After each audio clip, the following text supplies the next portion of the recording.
Chapter 950. This was an extremely austere shout and battle cry that couldn't be expressed with words.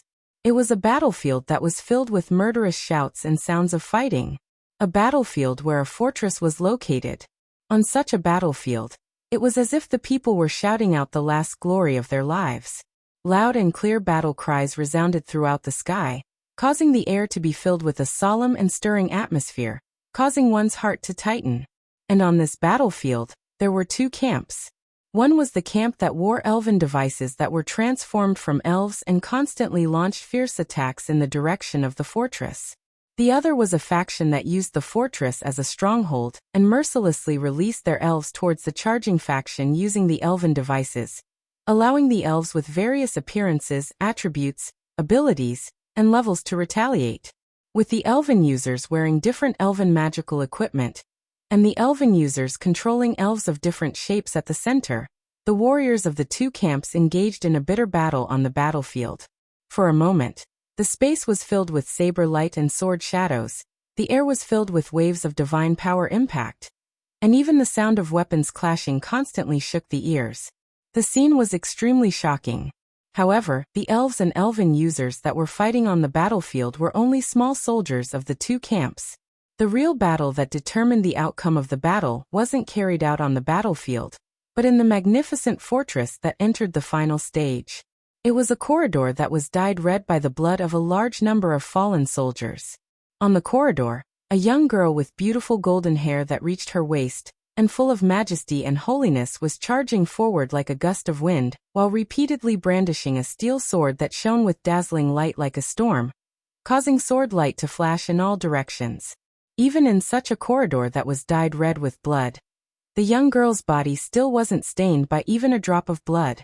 She was like a lotus flower that wasn't stained by mud, very pure and holy. And the young girl's figure that repeatedly brandished the steel sword that shone with silver light seemed to be dancing lightly and gracefully, looking extremely beautiful. It was a gorgeous battle technique known as the sword dance. The young girl smoothly executed this battle technique, that was closely related to elves, and slashed the elves that were attacking her one by one. Then, as the sword light flashed and her figure flashed, she killed the elven users that were controlling these elves on the spot in bursts of blood splattering everywhere. Even so, the young girl didn't stop her pace and didn't even slow down her speed. She constantly attacked, and attacked again. This process lasted for an unknown period of time. During this period, no one knew how many elven users and elves died in the young girl's hands. However, the historic battle that brought the war to an end was unavoidable. Wielding the steel sword that shone with silver light, the young girl killed the last elf, passed through the corridor, and arrived at the deepest part of the fortress. In front of the young girl, in the distance, there was a throne. It was a throne that was surrounded by dark flames that burned fiercely, as if it was used by the ghost king of hell. A person was sitting on the throne. Because of the dark flames that burned fiercely, the appearance of the person on the throne was somewhat blurry and swaying. But even so, one could still tell from the outline of the person's body. The person on the other side was a male. The man's appearance couldn't be seen at all, as he leisurely sat on the throne. His body was burning with dark flames, and the space around him began to distort. Elves of various shapes and sizes with terrifying pressure drilled out one after another. A male elven user that could enslave elves. The other party's identity was already obvious. Solomon, the demon king that once brought a devastating disaster to the entire continent. According to the legends, this demon king was so powerful that he could even control the elves of the 72 pillars. Originally, if one formed a contract with two elves at the same time, it would already cause the elves to interfere with each other, which would negatively affect the elves.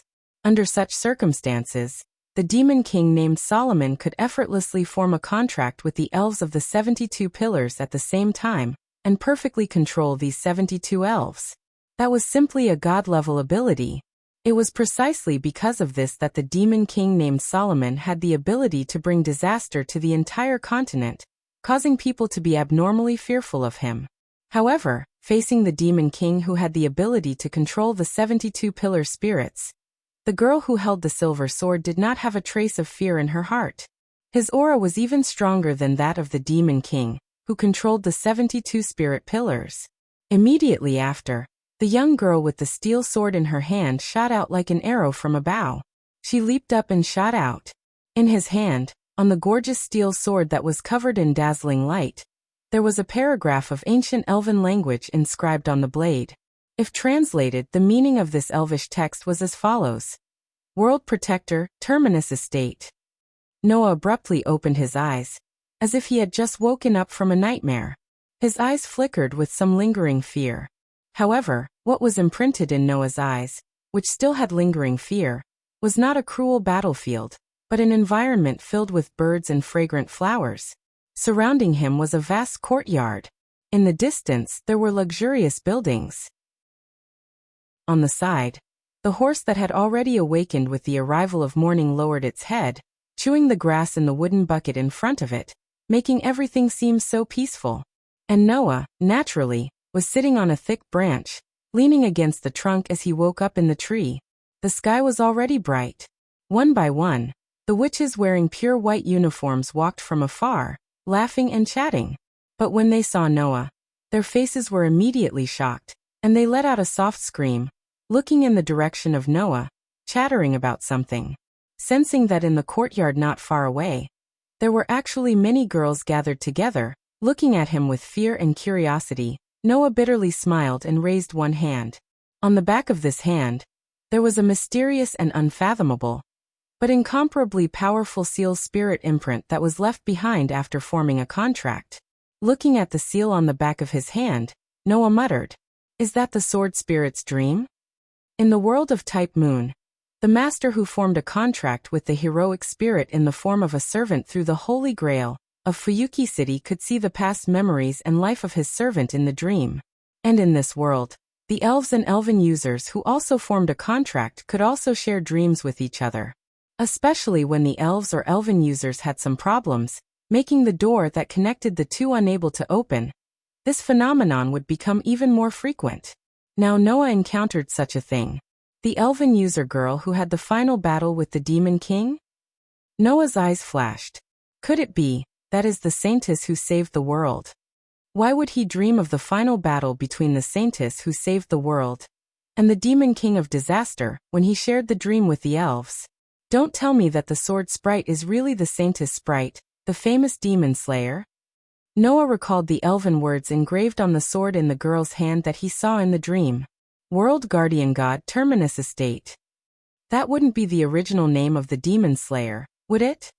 Before Noah could think of a reason, a cold and familiar voice sounded under the tree. How long do you plan to stay up there like this? Accompanied by such a sentence, Alice, who appeared under the tree without him knowing, raised her head, stared at Noah and said loudly, "Hurry up and come down." Noah was awakened from his own world, shook his head, and suppressed the contents of this unusual dream deep in his heart. No matter how powerful the elves were, it was useless if they couldn't be summoned. It was more important to think about how to summon the elves. Chapter 951. Why are you in a daze over there? Seeing that Noah had been sitting on the tree and clenching his hand that was engraved with the elven mark, Alice raised her eyebrows, her tone stern. "Hurry up and come down." Noah pursed his lips when he heard this. He stood up and supported himself with one hand on the tree trunk. Then he leaped down and landed in front of Alice in an extremely nimble manner. As Noah landed, Alice, who was less than a meter away from Noah, was immediately hit by a masculine scent that was different from the light fragrance of a young girl. Her body stiffened and her face turned red. She hurriedly escaped and pointed at Noah with a red face. Don't suddenly appear in front of me, idiot." Noah was speechless after being scolded by Alice. "I can't not come down. I can't come down either. What do you want?" Ahem.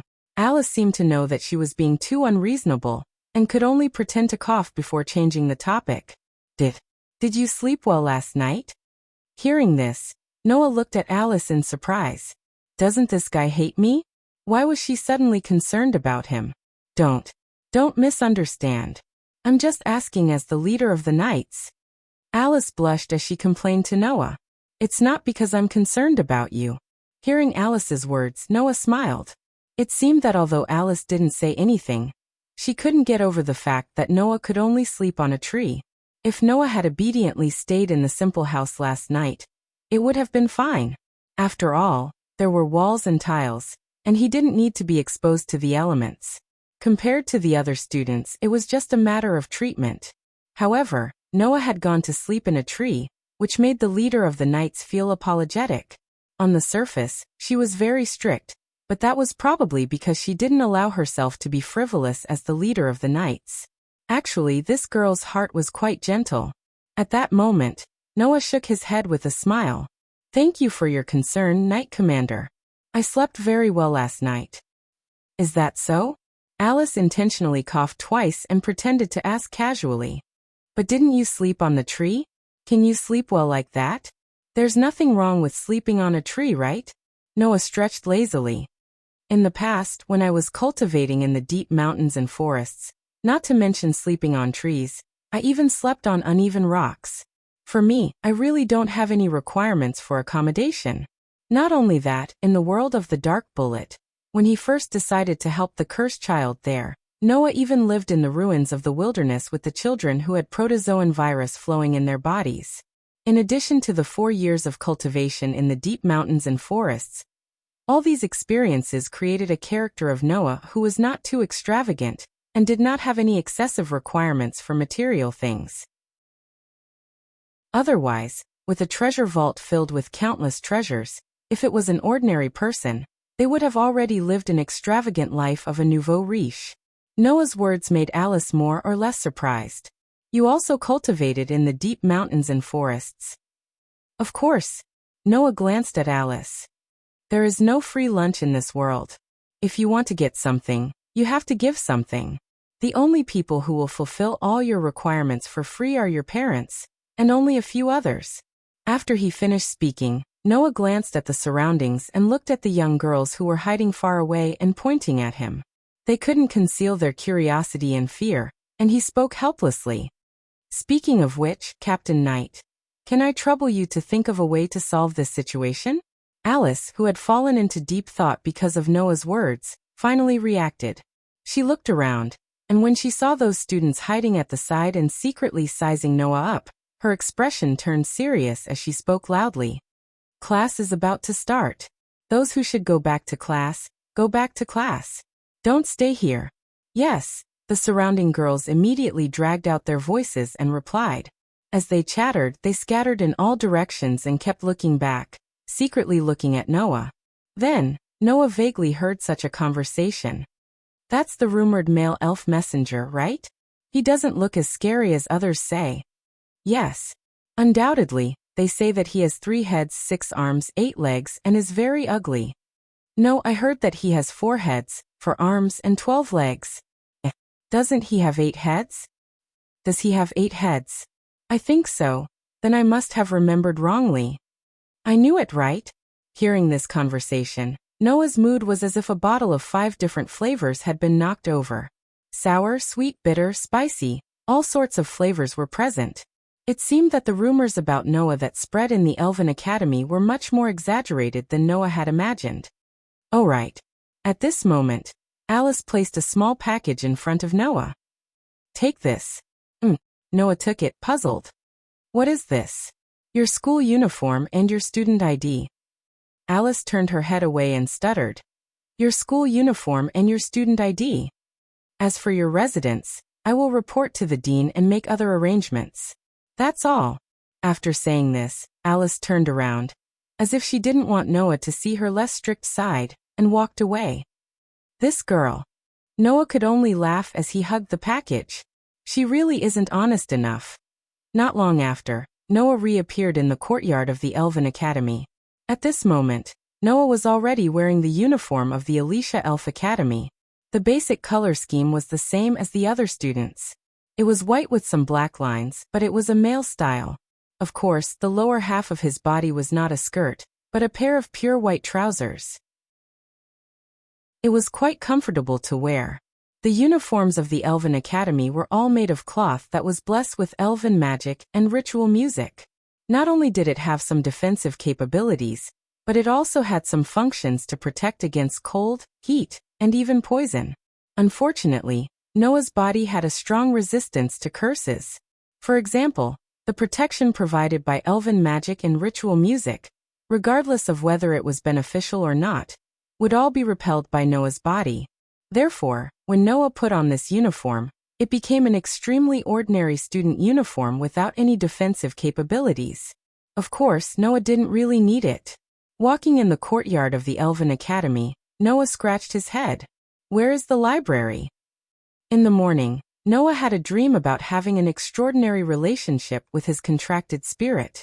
That dream, which was related to the Saintess and the Demon King, told Noah that his contracted spirit was definitely not an ordinary sword spirit. It was very likely that it was the contracted spirit that the Saintess of Salvation used to kill the Demon King when she was alive. However, Noah actually didn't know much about the Saintess.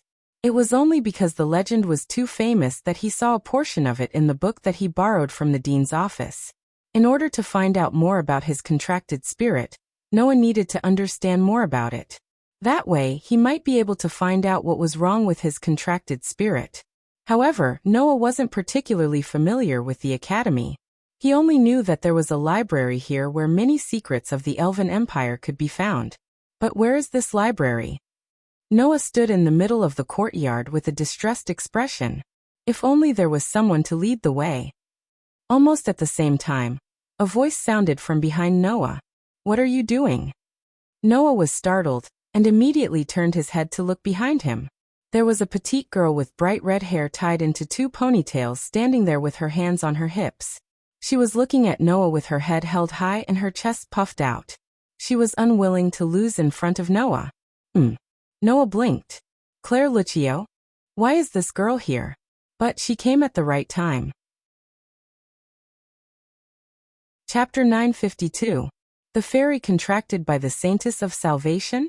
Claire was startled by Noah's words as she walked on a sunny road. That sword fairy is the Saintess of Salvation's contracted fairy? It's only a possibility. Noah waved his hand, indicating for Claire not to make a fuss. But I did have a dream where the Saintess had a final battle with the Demon King when she was alive. And the Saintess' elven device, that shining silver steel sword, looked very much like the sword spirit we met in the ancestral hall, sharing the dreams of fairies. Claire tilted her head. Now that I think about it, that sword sprite might really be the contracted sprite of the Saintess of Salvation. From time to time, I would have extremely happy dreams of eating canned food. That should be Scarlet's dream. After saying this, Claire's expression became more or less vexed. I didn't expect the Saintess of Salvation's contracted fairy to be in the elven forest of the Elven Academy. If the contract had been successful at that time.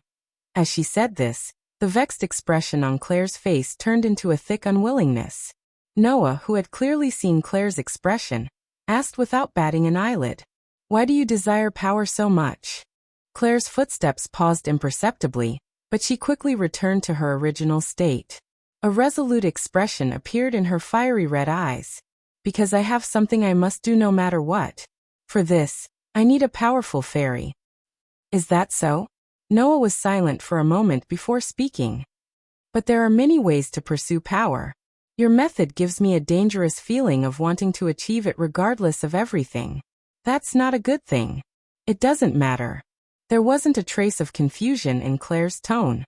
"As long as I can achieve my goal, it doesn't matter what happens to me." After saying this, Claire didn't say anything else. She just kept walking forward with her head lowered, silently urging Noah to speed up. Looking at Claire's back, Noah followed. This was a very vast library.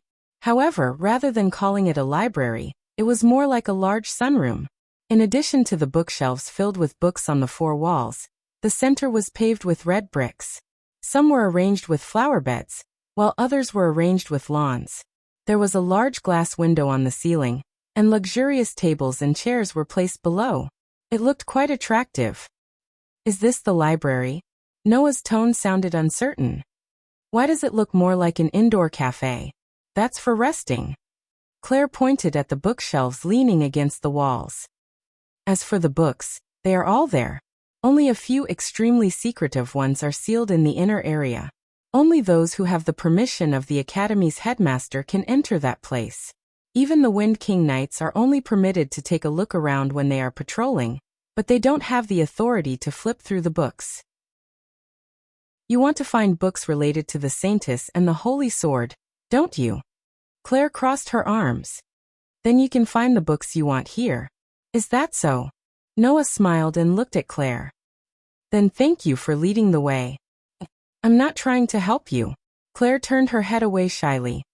It's just that you've already snatched my spirit, but I can't summon it. It's just that I can't stand it. Apart from that, there's no other meaning. Yes. Noah spread his hands. Anyway, I'm more or less used to the girls in this academy being tsundere. I'm not tsundere, Claire retorted. Unfortunately, Noah ignored Claire's rebuttal and walked forward. At this moment, Noah suddenly noticed a place. It was a small display window. There were 2 portraits on the display window. One was a girl with long silver gray hair, about 14 or 15 years old. The other was a girl with long black hair that reached her waist, about 13 or 14 years old. Of these 2 girls, one was wearing a formal suit with a strict style, while the other was wearing a foreign costume similar to that of a witch.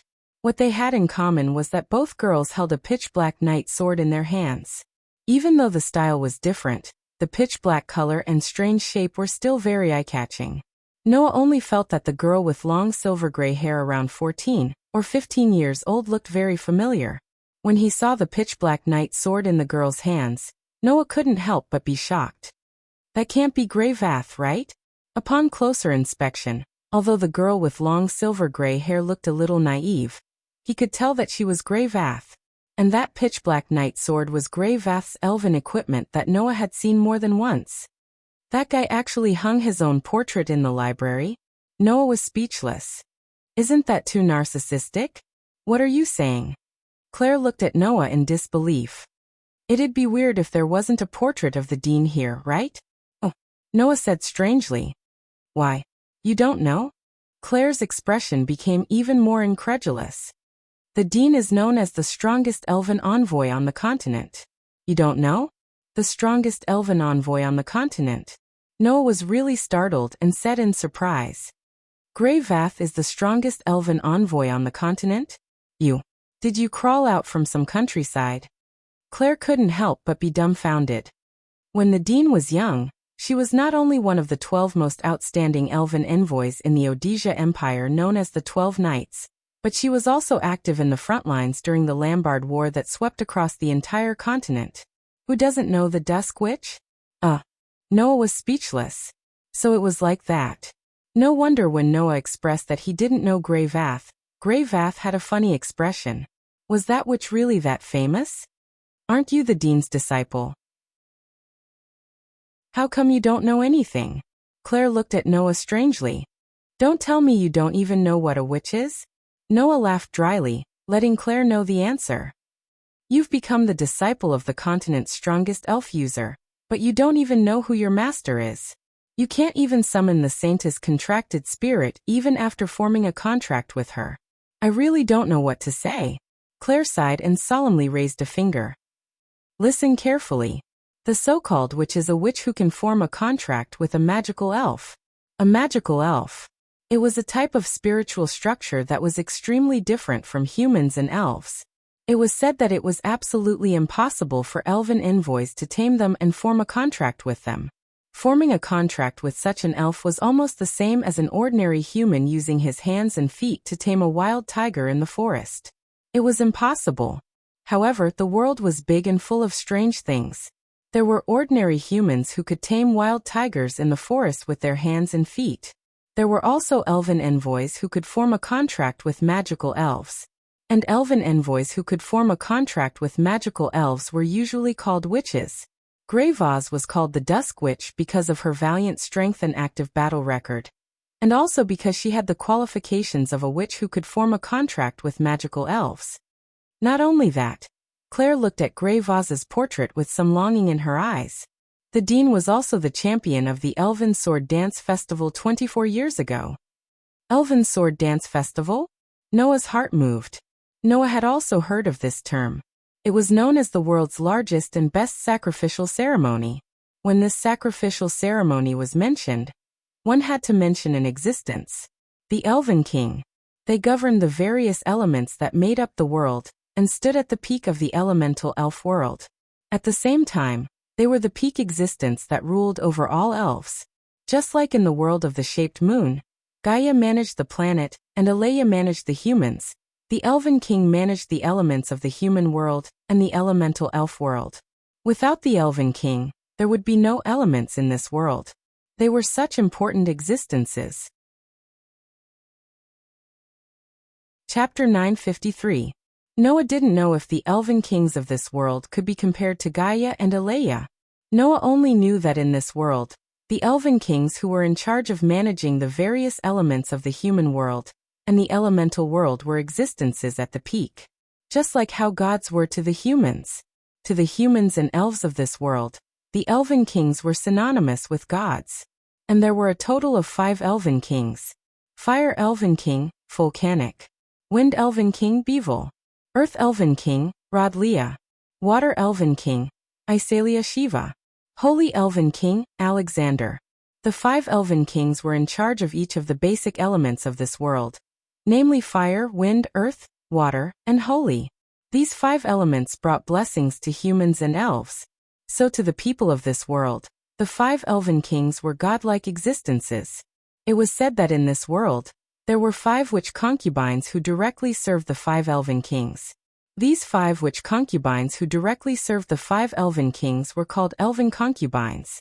The Elven Concubines were in charge of serving the Elven Kings and conveying the Elven King's will to the world.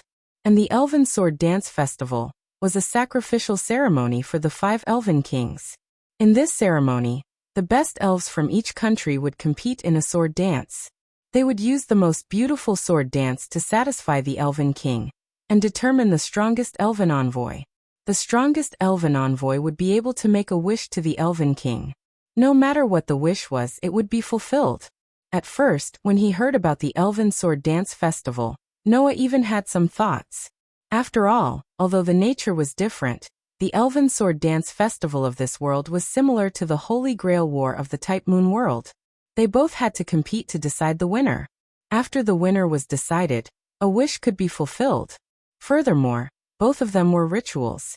The difference was that the Elven Sword Dance Festival was more like a large-scale carnival, while the Holy Grail War was a pure killing game.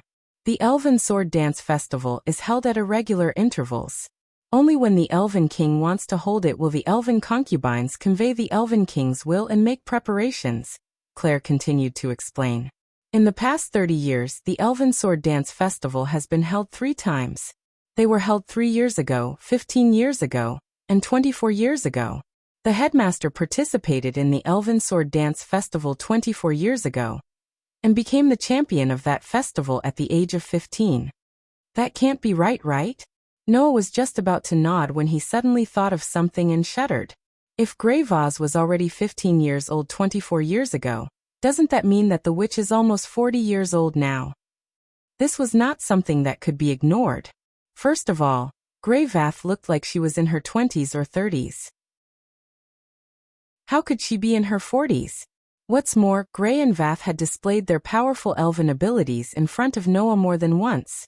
However, everyone knew that the power of an elven envoy would begin to decline after reaching its peak. The age of decline was about 25 years old. If Grey Vaz was really around 40 years old, then her power as an elven envoy would have completely declined, right? How could she still have the title of the strongest elven envoy on the continent? Did you forget that the winner of the Elven Sword Dance Festival can make a wish to the Elven King? Claire reminded. I heard that the headmaster made a wish to the Elven King for eternal youth. No matter how much time passed, her appearance would not age, her body would not decline, and her power as an elven envoy would always be at its peak. Therefore, she had already surpassed the age of the highest elven envoy.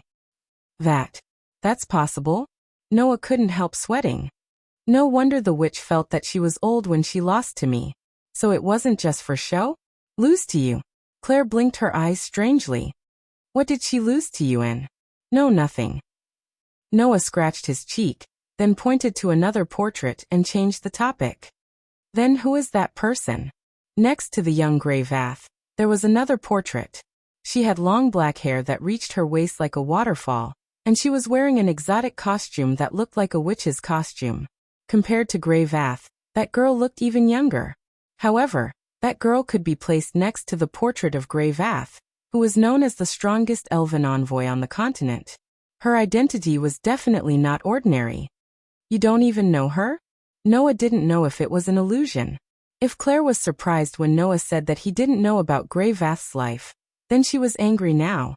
It's understandable that you don't know about the headmaster's life. After all, it was something that happened many years ago. However, you don't even know the strongest sword dancer. Are you still an elven envoy? What are you angry about? Noah raised his eyebrows. Don't tell me that she's still your idol? That's right. Claire admitted generously. Can't I? I didn't say that I can't. Noah asked curiously.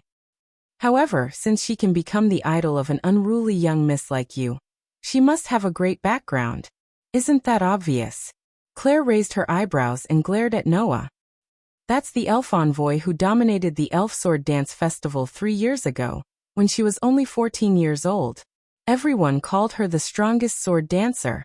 Not only me, many elf envoys in active service were captivated by her beautiful sword dance. Even the elf envoys who lost to her were attracted by her. What's so strange about me worshipping her? The strongest sword dancer? Noah nodded in understanding. Then what's her name? Claire raised her head, her eyes full of bright light as she spat out this name in a loud voice.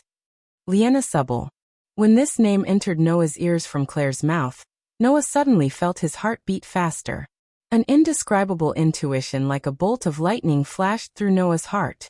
Noah's eyes narrowed as a pair of pitch-black pupils flashed.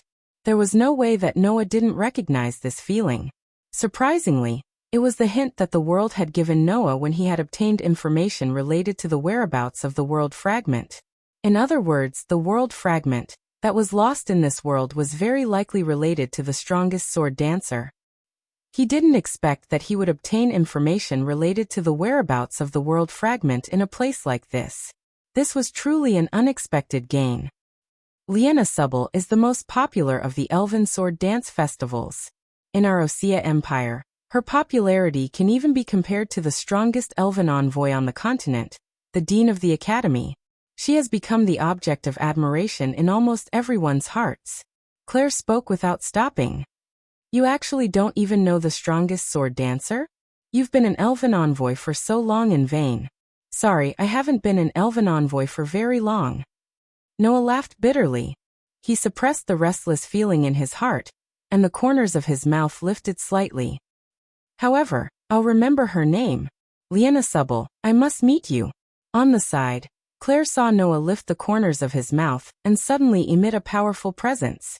She didn't know why, but her pretty face suddenly reddened and her heartbeat sped up. If a guy like you were in front of Lyanna Subble, you would definitely be beaten to a pulp. Claire's face was red. I don't think that you're very handsome like this. Noah immediately blinked and looked at Claire with a strange expression.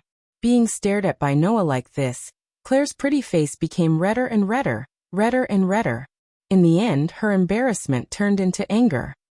Don't keep staring at me like this. Pervert. Beast. As she shouted, the elven mark on the back of one of Claire's hands lit up. It seemed that this unruly young miss was planning to use violence to cover up her excessive embarrassment. Just as Noah felt a bit speechless and was about to give Claire a hard knock on the head, an elegant voice with a sense of superiority suddenly sounded. It's too noisy, Claire Lucio. Chapter 954. You're too noisy, Claire Lucio. Accompanied by such an elegant voice, the light on the elven mark in Claire's hand paused for a moment. An unlucky expression appeared on her young but rather cute face, as if she had encountered something bad. It was Noah's first time seeing such an expression on Claire's face. Even when facing a male elf user like himself, this pure and innocent young lady didn't reveal such a blatant expression. Who could make this barbaric young lady reveal such an unlucky expression? With such curiosity, Noah turned around and looked at the source of the voice. Then a young lady entered Noah's field of vision. You must keep quiet in the library. This is etiquette that ordinary people know." With such a sentence, the young lady walked towards Noah and Claire with graceful steps. And as nobles, we should pay more attention to etiquette than ordinary people. If you don't even know this little bit of etiquette, you don't have the face to call yourself a noble. Claire's face darkened after hearing the young lady's words. As for Noah, he sized up the young lady in front of him. She was an extremely beautiful young lady. The young lady had gorgeous light blonde hair that reached her waist. Her hair was also decorated with a long purple ribbon that curled between the strands of hair, setting off an inexplicable sense of nobility. The young lady's appearance was rather pure and refined. Her pretty face was exquisite as if it was meticulously drawn. Her eyes were like a pair of green gems that emitted a faint glow from time to time. She was such a beautiful girl. At this moment, an elegant smile hung on her beautiful face that was as exquisite as a painting. She stroked her long golden hair with one hand, causing it to flutter back and forth in the air. It was quite pleasing to the eye. Noah could be considered to have seen many noble young ladies. However, those who could perfectly set off the noble temperament were Lilith, Erica, Laius and Rinenben. Similarly, the young lady in front of him could also be considered one. And behind this young lady, there was another young lady. A young girl wearing a light-made uniform with wavy lace, with neatly combed black hair, and a small white headdress on her head. Maid. Noah was stunned. Why are there maids in Alicia Elf Academy? While Noah was stunned, Claire coldly snorted and spoke without any trace of politeness. Don't impose your so-called aristocratic etiquette on me, Lindley Lorenfrost. I'm tired of it. Ah, so you're saying that I've already mentioned it to you many times?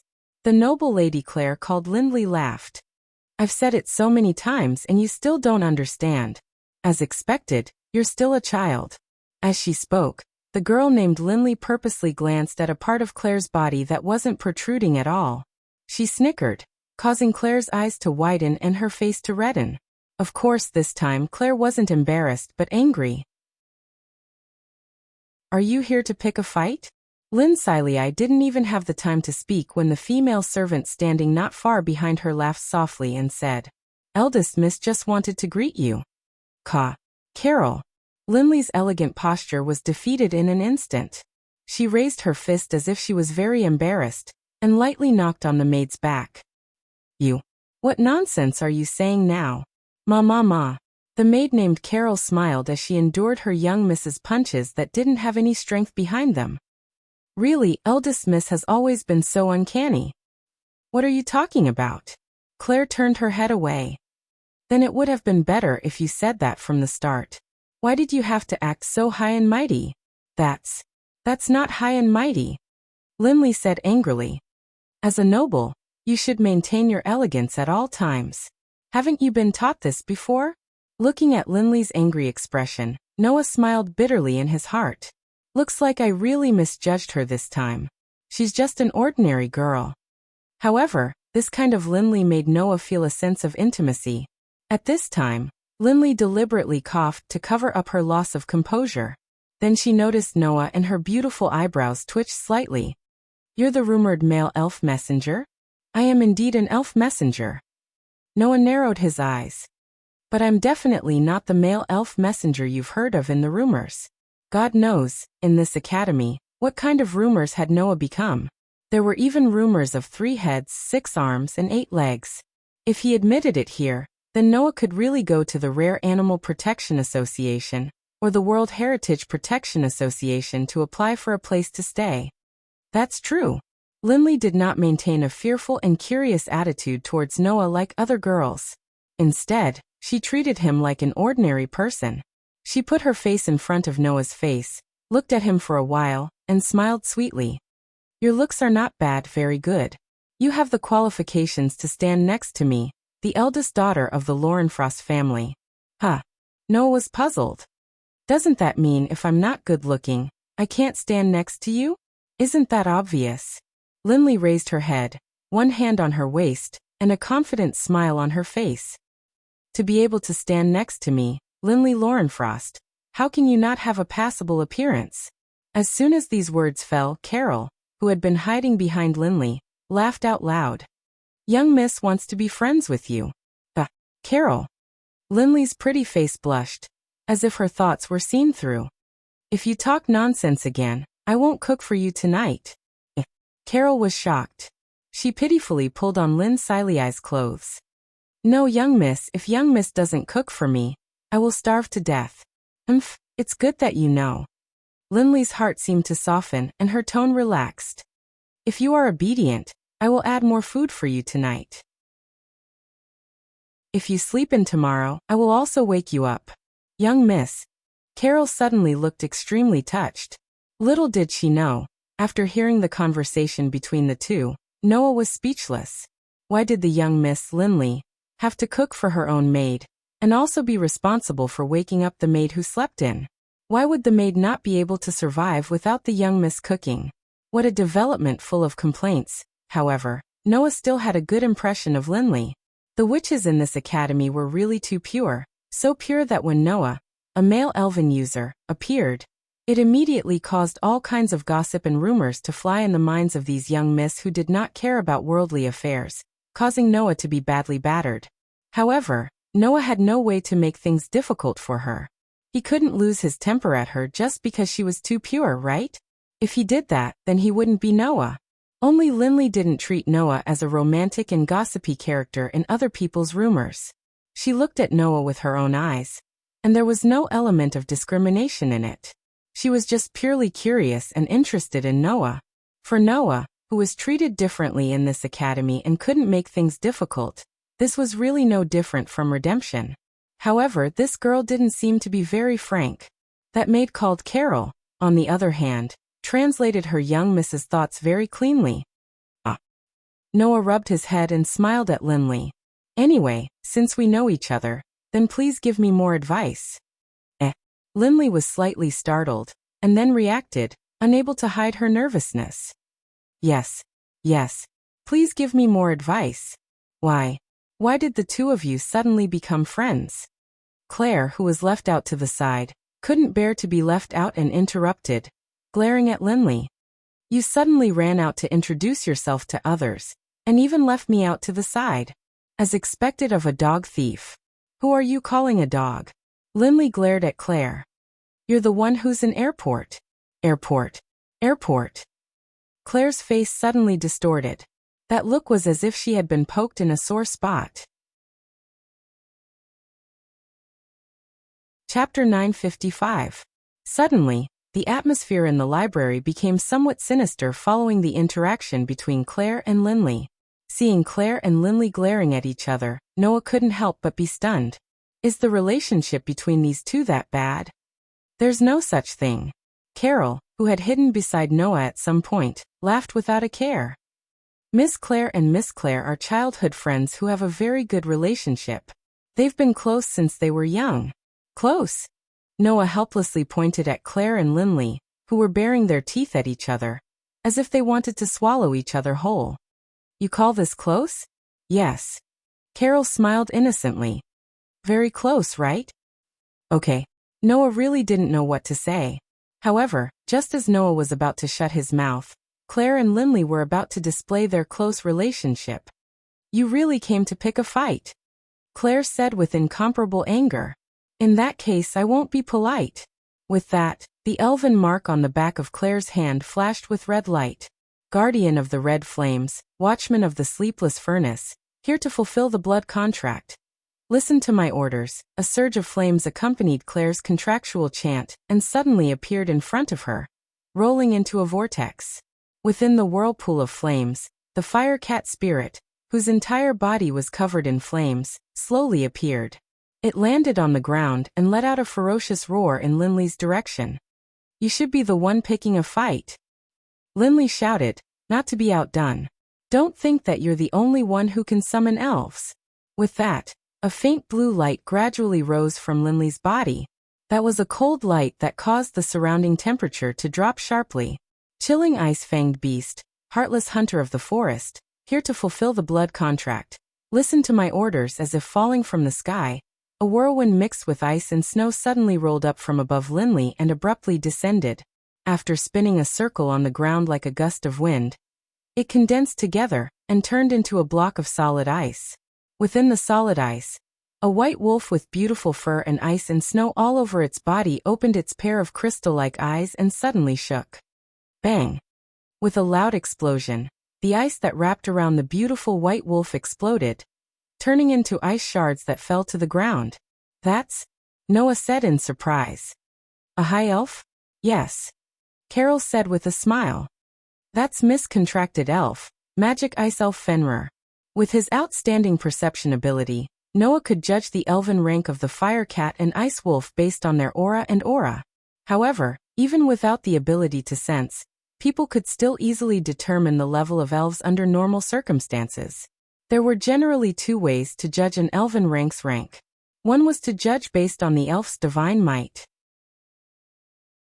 Of course, the higher the rank of the elf, the greater the power, and the more powerful the divine might. Therefore, as long as one felt the divine might of the elf users could generally easily judge an elf's rank. The other method was based on the appearance. An elf's rank and appearance were closely related. Low-rank elves generally didn't have an obvious appearance, or only had a simple structure. For example, the light balls Willow, the wisps Mist, and the like that Noah had seen before, were all low-rank elves. Elves with extremely small bodies like fireflies and small lizards, whose body structures were quite simple, were similarly low-rank elves. Middle-rank elves could already have an obvious appearance, and their bodies were much larger than low-rank elves. For example, the stone giant that Noah encountered when he first came to this world was a middle-rank elf. As for high-rank elves, elves of this rank usually existed in the form of wild beasts, magical beasts, or ferocious beasts. For example, Claire's fire cat elf. For example, Linley's magic ice elf. If nothing unexpected happened, these elves with animal forms were all high elves. Noah had even heard that among the elves, there was an elf that had the exact same appearance as a human. Those elves with human forms had power that even high-rank elves couldn't compare to. Not only were they the highest-rank elves in the entire elemental elf world, but they were also the rarest and were called the highest-rank elves. Although high-rank elves weren't as rare as the highest-rank elves, they weren't common goods. Basically, except for those high-rank nobles who had high-rank elves that had been passed down for generations to contract, ordinary elf users couldn't find such high-rank elves even if they wanted to contract high-rank elves. In the end, Claire's and Linley's contracted elves were both high-rank elves. Although Noah wasn't surprised, he was quite surprised. The family background of these two girls was definitely not ordinary. Of course, this wasn't something that Noah should be concerned about. What are you planning to do? Noah sighed. This is the library. If you start fighting here and damage those precious books, you won't be able to get away with just a few words of punishment. Claire and Linley were speechless at the same time.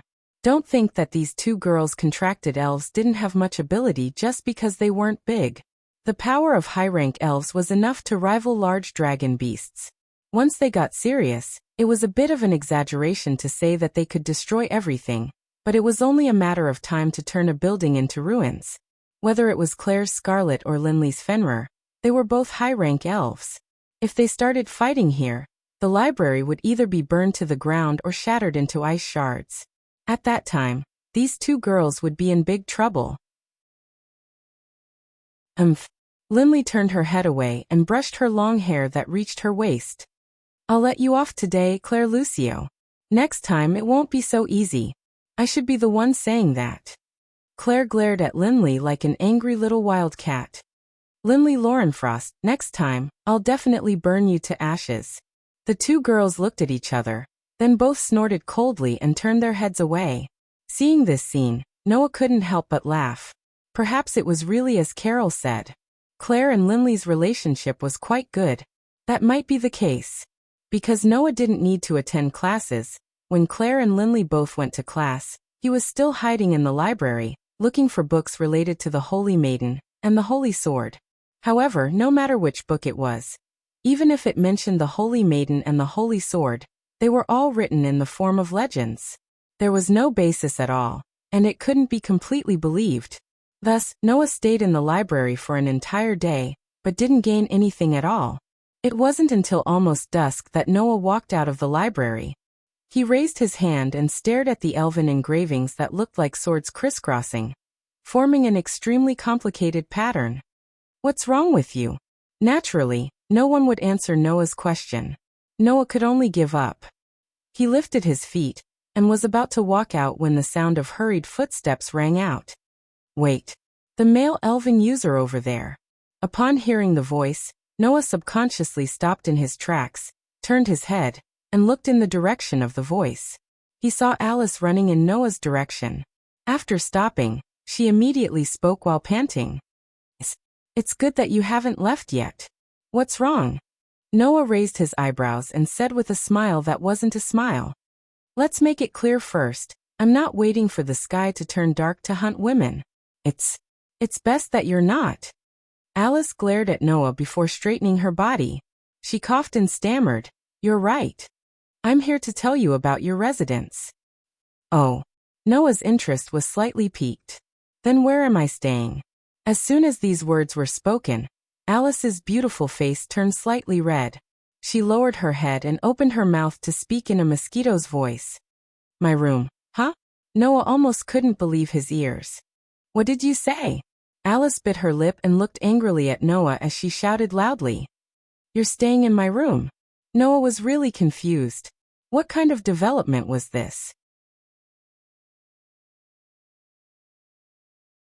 Chapter 956. As an academy that specialized in nurturing elven users, not only did the Elven Academy own a vast elven forest, but there were also teachers who were as strong as the Elven Knights of the Empire. There were 3 grades in the Elven Academy, and each grade had a different class. The Mole class was where the most outstanding students of each grade would study. The Crow class was the exact opposite. Everyone in the class was problematic. Alice was a good student in the Weasel class. It was worth mentioning that Claire and Linley were both students of the Crow class. Under such circumstances, the students of the Elven Academy lived in different dormitories according to their classes. Alice's room was naturally in the Mole class dormitory. Under Alice's lead, Noah walked into the dormitory of the Mole class, where only pure and clean girls lived. Furthermore, they were all outstanding students. Noah's expression was somewhat helpless. Why did things turn out like this? Is there something you're unhappy about? Alice's face was tense as she led the way, not letting Noah see her blushing face. I'm the one who should be the most unhappy, right? Then why did you let me stay in your room? Noah rolled his eyes. If you're unhappy, why don't you just leave me be? That won't do. Alice's answer was firm. Although you're a male elven user, we have the responsibility to take care of you as a student of the academy. We can't just watch you live in the wilderness or on a tree. But you don't have to live in the female dormitory, do you? Noah asked curiously. Didn't you warn me not to have any ideas about the female dormitory? That's true, but other than you, all the elven users are female. There's no reason to build a male dormitory just for you, right? Alice said without turning her head. And I don't have enough time to build a good house for you. The previous one took me 3 hours. That was my limit.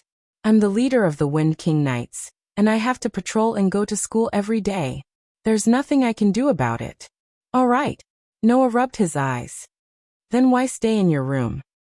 If I let you stay in a room alone, with no one watching over you, who knows if you will sneak into the dormitory students' rooms to do something when they are asleep? Alice pouted. And the other students definitely won't be willing to live with you. Plus, there has to be someone watching over you. Other than me, is there a better candidate? Noah really wanted to tell Alice that if she let him live alone, he wouldn't do anything. However, as the only physically and mentally healthy male in an academy full of pure and innocent young girls, if he were to say this, it was estimated that 99 out of 100 people would not believe him, and the remaining one would only be half convinced. At the thought of this, Noah felt weak all over. Why don't you just let me continue living outside? I already said that I will not allow the students of the academy to fall into such dire straits, Alice said in an unquestionable tone. Or do you think I'm that kind of person? No, I know that you are a serious person. Noah laughed bitterly. However, at this time, being rigid is not a good thing. As they spoke, Noah and Alice arrived at the 2nd floor of the Mole dormitory and came to a door. Standing in front of the door, Alice placed one hand on the doorknob, but did not open the door for a long time. Instead, she turned her head uneasily and looked at Noah.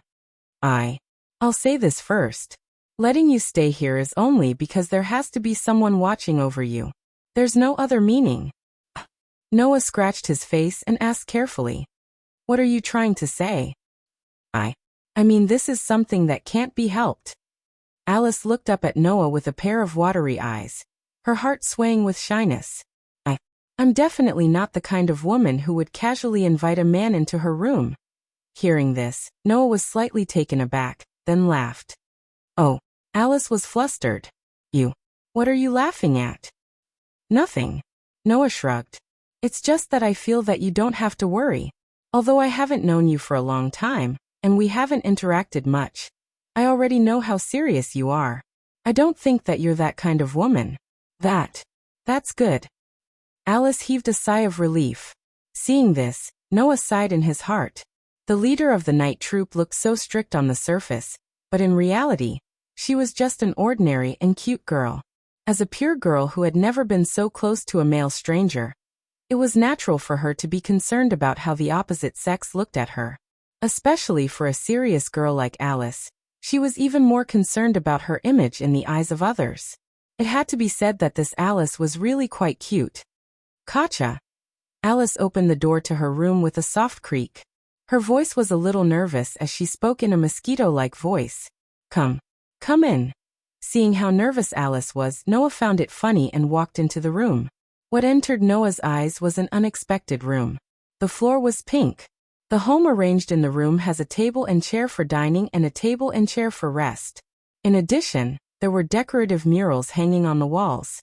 There were potted plants in the corner, and there were even a few dolls on a bench. It looked quite girlish. There were also 4 rooms in the room. One was a kitchen without a door. The other was a bathroom connected to the washroom. There were also 2 rooms side by side, and the doors were tightly shut. Those should be the rooms that the people who lived here used to sleep. The student dorms in Alicia Elven Academy were all 2-person dorms. This meant that Alice also had her own roommate. After leading Noah into the room, Alice said to Noah, "My roommate has temporarily left the academy to carry out a mission. He will only be back in a few weeks. I am unable to arrange a specific residence for you at the moment. However, I will propose some plans to the dean. I hope that your problem can be solved before my roommate returns." Noah nodded unconcernedly and continued to look around, admiring Alice's room bit by bit. Seeing how seriously Noah was looking at her room, Alice became shy. Don't keep staring. There's nothing strange. No. Noah laughed out loud. It's just that I thought your room would be very simple. I didn't expect it to have the scent of a girl. Scent. Alice was shocked. She subconsciously placed her hand on her sword and spoke with a red face. You actually intend to smell me in my room? Beast. Please, can you at least not choose other words to listen to? Noah felt a headache coming on. I'm starting to doubt if you can really lead a team of knights like this. I'm also starting to doubt if bringing you to my room was a good choice. Alice glared at Noah, her face still a little hot. In any case, you can make your own arrangements here. However, you are not allowed to enter my room. After saying that, Alice was just about to turn around when she seemed to have thought of something. She turned back and looked at Noah. By the way, if you don't want to die, it's best that you don't enter my roommate's room. After saying that, Alice hid in her room in a panic. With a bang, she slammed the door shut. Noah could only look on helplessly. All of a sudden, Noah felt a line of sight coming straight from the window and falling on him. Noah reflexively turned his head and looked out of the window. There was only a building with the moon as the background. Noah frowned slightly. Was it an illusion? Under the dark moonlight, a girl with black wings on her back floated in the air. She looked down at the dormitory of the mole class and smiled sweetly. Your senses are so sharp. If I looked for one more second, I would definitely be discovered. Saying this, the young girl put her finger between her lips and smiled happily. Let me play with you then. Chapter 957. When he regained consciousness, Noah realized that he was floating in mid-air. His body was illusory. His surroundings were dark. He felt like he was in a strange place. However, his consciousness was still quite clear. Under such circumstances, Noah witnessed the pinnacle of the battle in the dark space from the perspective of God. Roar! In the dark fortress, the demon king, whose body was burning with black flames, let out a roar that did not sound like a human's voice. In his hand, he gripped a completely black knight's sword tightly. Dense black gas surged around his body, bringing with it gusts of wind that swirled in the surrounding space. Finally, it gathered on the sword. Roar! In the low roar that sounded like a ferocious beast, the demon king, whose body was shrouded in ominous black gas, suddenly shook his sword-wielding arm. Like a flash of black lightning, his body instantly shot forward. In front of the demon king of disaster was a young girl holding a steel sword shining with silver light.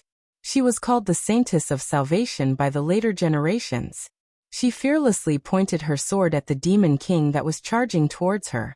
Her body was surrounded by a beautiful phosphorescent light called divine might, which was completely different from the demon king's.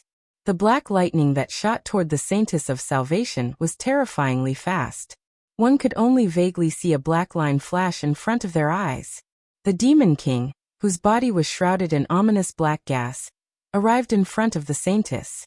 He mercilessly slashed with the Black Knight's sword at the Saintess' head with a sonic boom. Clang! In the next moment, the Black Knight's sword and the shining silver sword collided fiercely, setting off a shocking shockwave that shook the surroundings. Then the heart-trembling collision began. Clang, clang, clang. Along with the Demon King's ferocious roar, the pitch-black knight's sword was swung out like a heavy hammer. Using the most violent method, it mercilessly slashed towards the delicate and pitiful girl. However, no matter how heavy the slashes were, the existence who was known as the Saintess of Salvation by the later generations was fearless. She raised her shiny silver steel sword, and continuously welcomed the heavy sword that was swinging at her. She poured all of her divine power into her elven device, and repelled the violent yet rough slashes of the Demon King amidst the crisp clangs of clashing sounds. Rather than saying that it was a beautiful clash of swords, it would be more accurate to say that one side was simply venting their violence, while the other side was doing their best to defend against the other side's attacks. In the eyes of some ordinary people, and even in the eyes of ordinary elves, such a battle of one attacking and one defending was rather exciting.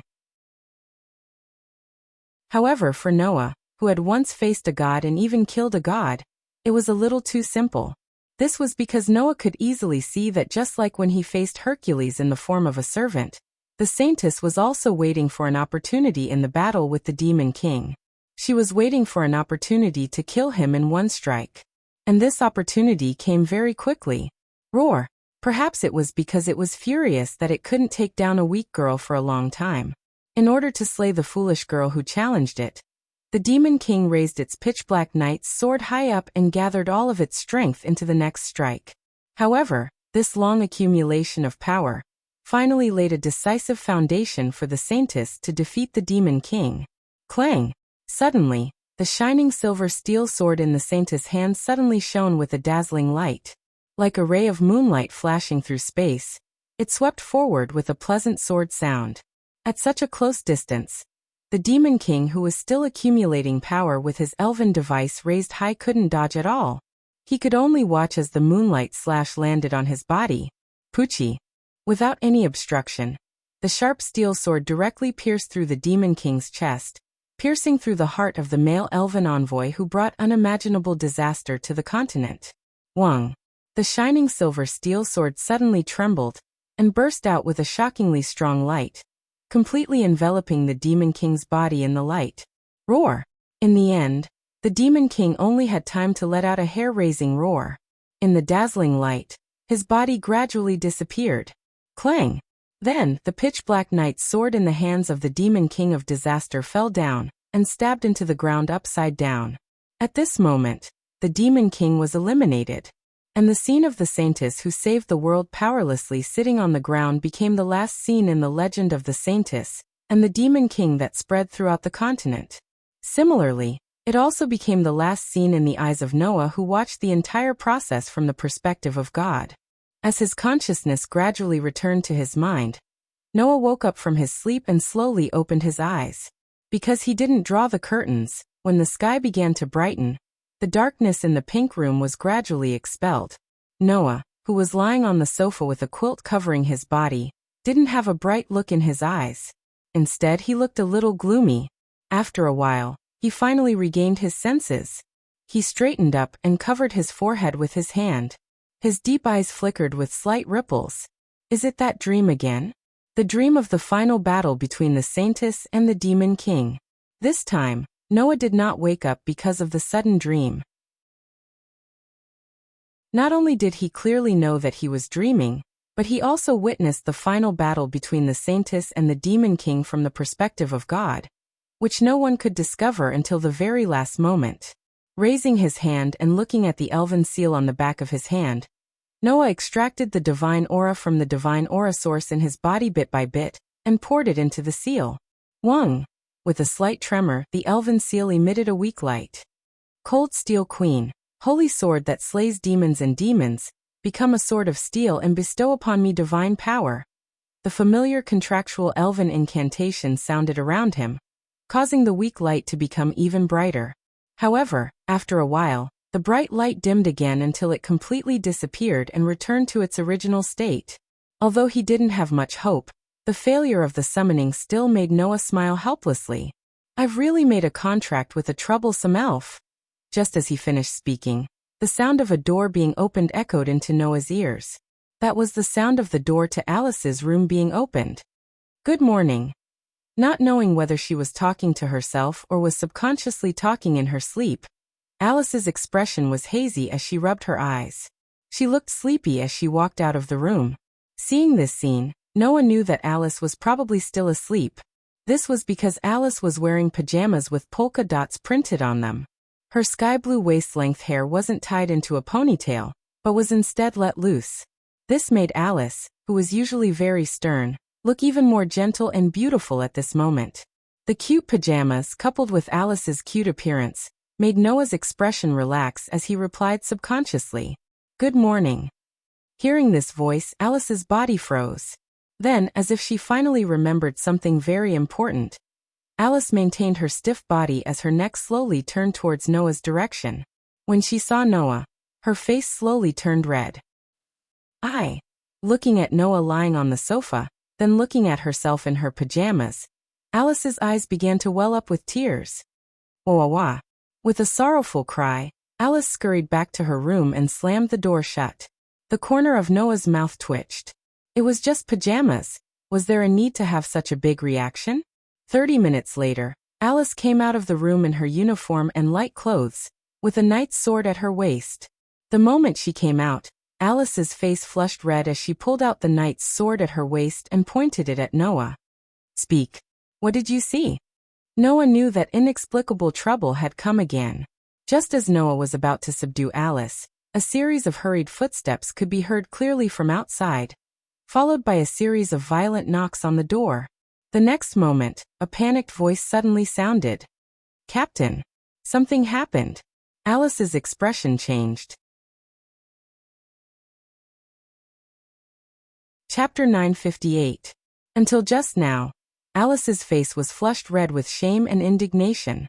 The moment the flustered voice sounded outside the door, not only did her expression change, but the flush on her face also faded away, replaced by an incomparably stern expression.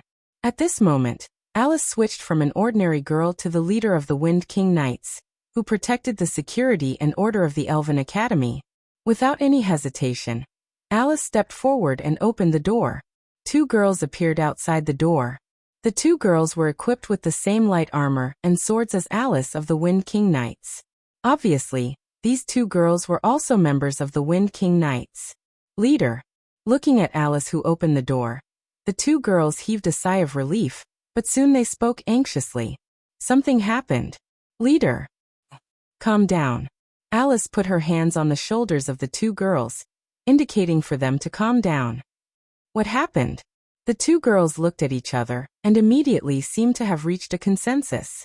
They looked at Alice together, and said this sentence in unison. In the Elven Forest, a large number of magical beasts suddenly rushed out, and attacked the gate of the academy. What did you say? Alice cried out involuntarily. Magical beasts? Noah's heart moved, and he also stood up. Magical beasts. It was a species that was different from elves, but also lived in the elemental elf world. They didn't have the power to form a contract with humans, nor did they have the various abilities like elves. Strictly speaking, they should be a kind of wild beast. However, this kind of magical beast usually had a strange body structure and physical strength, much stronger than ordinary wild beasts. Many people said that magical beasts were a species born from the union of elves in the elemental elf world and wild beasts in the human world. However, this statement had never been confirmed. What was certain was that this kind of magical beast did indeed have physical strength and body structure that ordinary wild beasts didn't have. Rather than saying that it was the same kind of existence as tigers and lions, it was better to say that it was the same kind of existence as dinosaurs. Therefore, even if it didn't have the ability of elves, the threat of magical beasts to humans was much greater than ordinary wild beasts. Compared to some elves, it was not to be outdone. Like elves, magical beasts would also come to this world through the gate of the elemental elf world, and live in the elven forest. Now, it seemed that a portion of the magical beasts living in the elven forest had suddenly attacked the academy. Alice, who knew that she could not afford to be careless, immediately spoke. Have all the knights gone over? Most of them are already there. The rest are still being notified, a young girl from the Knight Corps quickly said. Leader, should we ask the academy for help? In addition to the Wind King Knights, there were also teachers with strength comparable to the Empire's elven knights. If he asked them for help, it would probably make the situation much better, right? However, Alice shook her head. I don't know why, but the magical beasts suddenly began to attack the academy's gates. Who knows when other magical beasts will attack the academy from another direction? If we send all the academy's teachers to the gates, once other magical beasts break in, no one will be able to protect the academy's students and important secrets. Alice made a prompt decision. Send someone to report this matter to the dean, and ask him to inform the teachers to be on guard against the magical beasts that might attack at any time. The magical beasts at the gates will be blocked by the Wind King Knights. In this way, even if we can't defend it, there are still teachers in the academy who can face the attack at any time. The two young girls from the Knight Corps hurriedly nodded, and one of them ran back. It seemed that she had gone to the dean's office. Let's hurry to the gates too. Alice called out to the remaining young girl from the Knight Corps, then turned around and looked at Noah with an extremely solemn expression. If you're willing to help, go to the academy and inform those students that if we can't defend the gates, you can let them take refuge. After leaving this sentence, Alice did not even wait for Noah's reply and directly ran out with the young girl from the Knight Corps. Noah, who silently watched Alice run away, narrowed his eyes slightly and also walked out of the door. Once out of the mole class's dormitory, Noah had yet to decide on a direction when a voice called out to him. You look quite leisurely.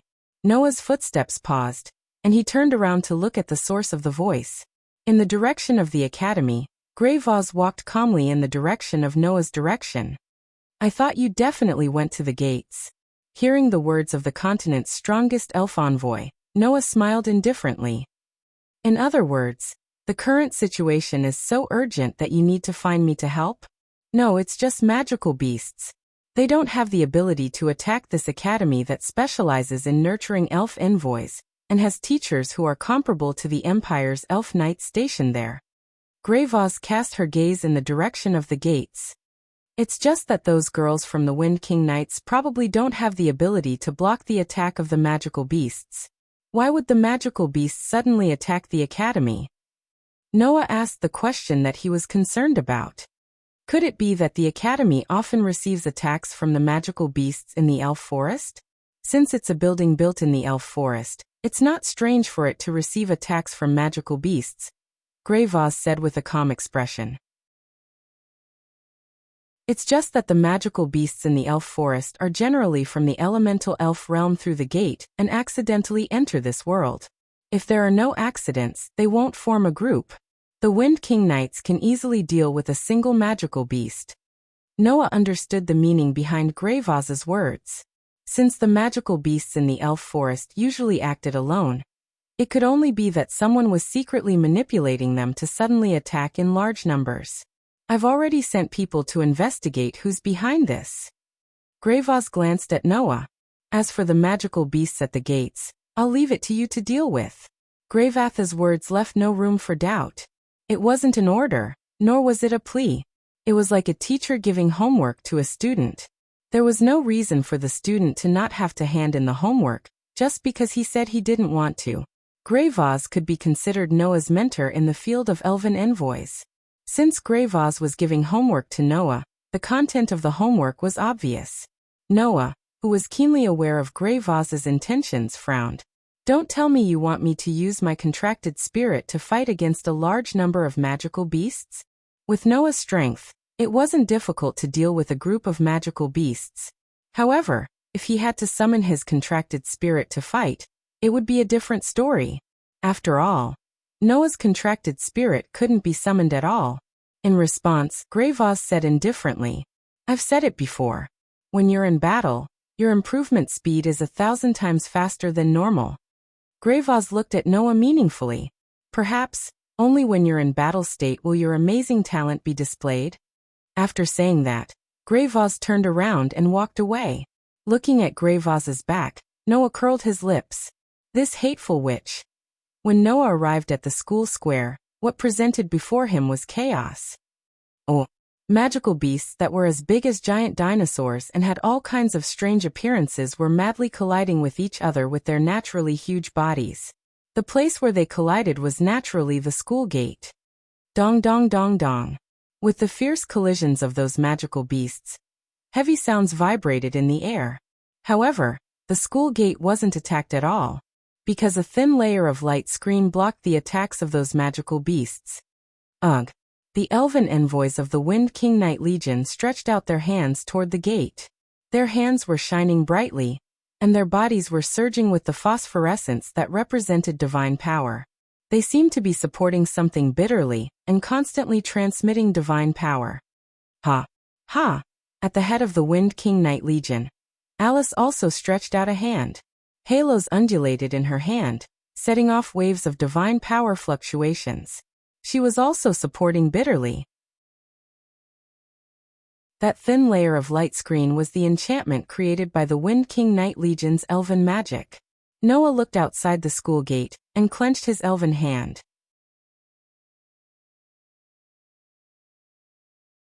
Chapter 959. At the head of the Wind King Knights, Alice continuously instilled her divine power into her hands. Together with her companions, she used the enchantment created by elven magic to block the attacks of the magical beasts. But that was all. Due to the fact that they could only block the attacks of the magical beasts by putting all their manpower on defense, the Wind King Knights could no longer spare any manpower to attack the magical beasts. They could only passively endure the attacks of the magical beasts. If this continued, it would be impossible to defend against the attacks of the magical beasts when the divine power of all the elves present was exhausted. At the thought of this, Alice couldn't help but feel a little anxious. If this continued, it definitely wouldn't work. Someone had to stand up and repel the continuous attacks of the magical beasts. Otherwise, in a battle of attrition, the Wind King Knights would definitely be the first to fall. However, once too many people were drawn out to attack the magical beasts, the enchantment that was constructed would also weaken, causing it to be breached by the magical beasts. Alice had no way to back down now. However, Alice also understood that there was no time to continue hesitating. At that moment, Alice gritted her teeth and made a decision in her heart. I'll leave this to you guys, Alice said loudly to the knights beside her. I'll go crusade against the magical beasts. After saying that, Alice didn't give the knights any time to react. She immediately withdrew her divine power and dashed forward. Leader. The elven envoys of the knights were shocked. The number of magical beasts attacking from the direction of the elf forest was about 20 to 30. With such a number of magical beasts, even the elven knights of the empire couldn't deal with them alone. Only the elven envoys at the level of the 12 knight generals had the ability to charge into such a group of magical beasts alone. Although Alice's results and strength in the Elven Academy were considered top-notch, and she wasn't inferior to those regular Elven knights, she was still far from the level of the 12 knight generals. Going to crusade against so many magical beasts alone was definitely a dead end. It was impossible that Alice didn't know how dangerous this was. However, other than Alice, who was the leader of the Wind King Knights, who else was suitable to stand up at this time? Clang! Alice unsheathed the knight sword at her waist and charged towards the gate of the academy. She arrived at a place that was only separated from the magical beasts by a thin barrier of light. In the next moment, a surge of divine power surged from Alice's body, gradually turning into a whirlwind that swept into the air. A black figure slowly appeared in the middle of the whirlwind that had swept up into the air. Come! Alice raised one hand above her head, and her stern voice resounded throughout the entire space. Magic Wind Elf, Smolf! As soon as the voice fell, the black shadow in the center of the whirlwind shook, and a pair of wings suddenly spread out. Bang! Immediately, the whirlwind surrounding the black shadow was blown away, exposing the full appearance of the black shadow to the sunlight. It was an eagle. It was a very majestic eagle with turquoise body hair. That was Alice's contracted sprite. Magic Wind Elf, Smolf. A genuine high elf. Screech! With a sharp and resounding eagle cry, the magic wind elf named Smolf shot down from the sky. Against the gale, it gradually turned into an afterimage. Its speed was astonishingly fast. Brutal wind.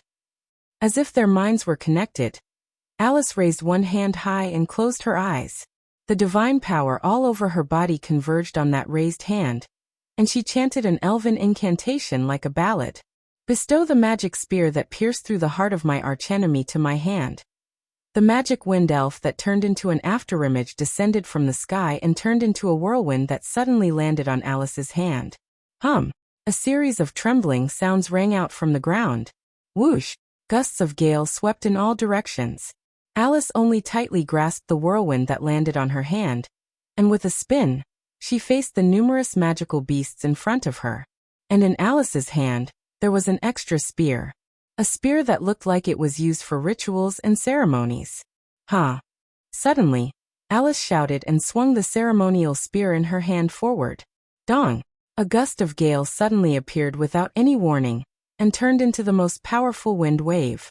As if it could topple mountains and overturn seas, it surged forward violently. Bang! The magical beasts that were fiercely charging towards the gate of Elven Academy didn't have time to adjust their posture. Their bodies were directly penetrated through the barrier and hit by the gale that surged from the inside of the academy. As if they were hit by an invisible shockwave, they were all sent flying. Taking advantage of this opportunity, Alice dodged and leaped high into the air. She crossed the thin barrier and swept out of the gate. Wind! Overturn my enemy!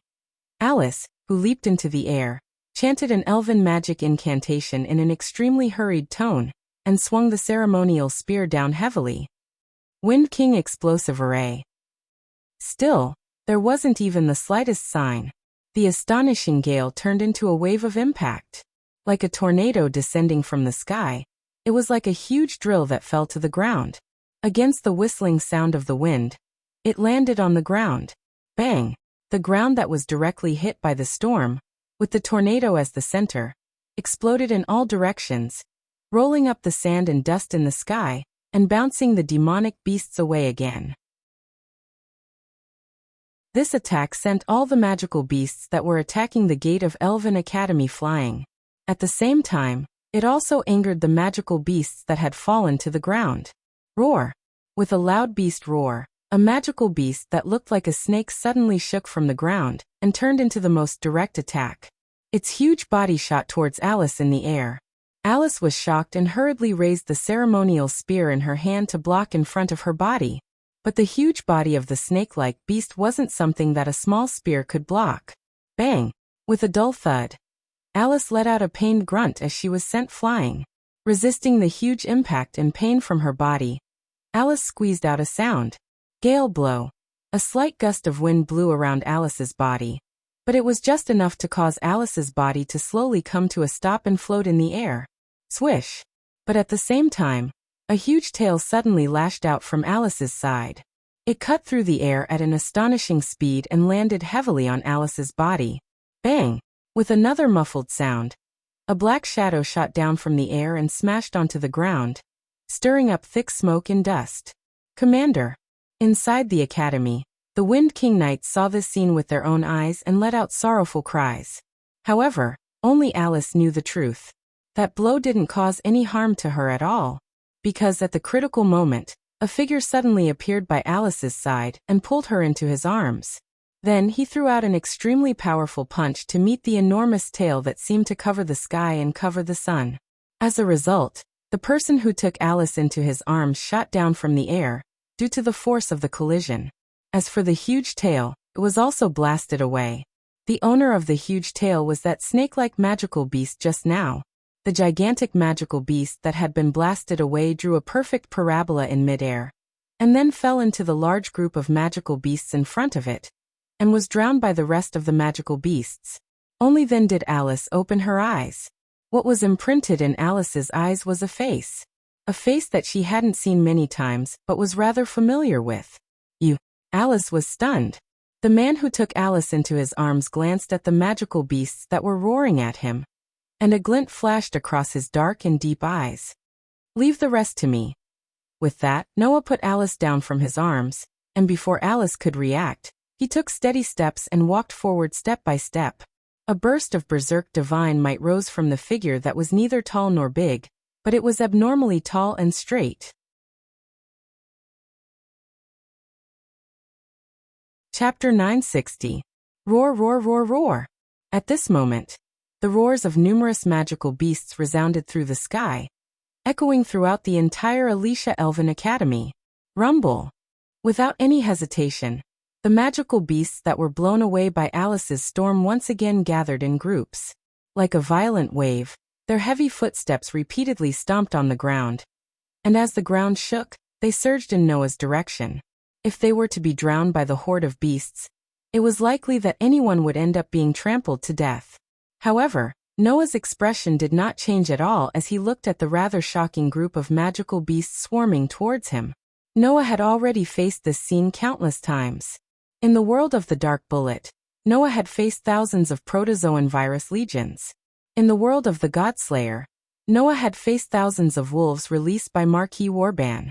In the world of looking for a chance encounter in a dungeon, Noah had also faced monsters that could be said to be an army of thousands of men and horses.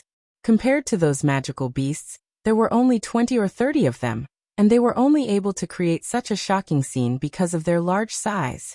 They were not intimidating at all. As though he didn't see the horde of magical beasts charging towards him, Noah raised his hand and faced the front. Gazing at the complicated elven seal, Noah spoke softly as if he was talking to himself.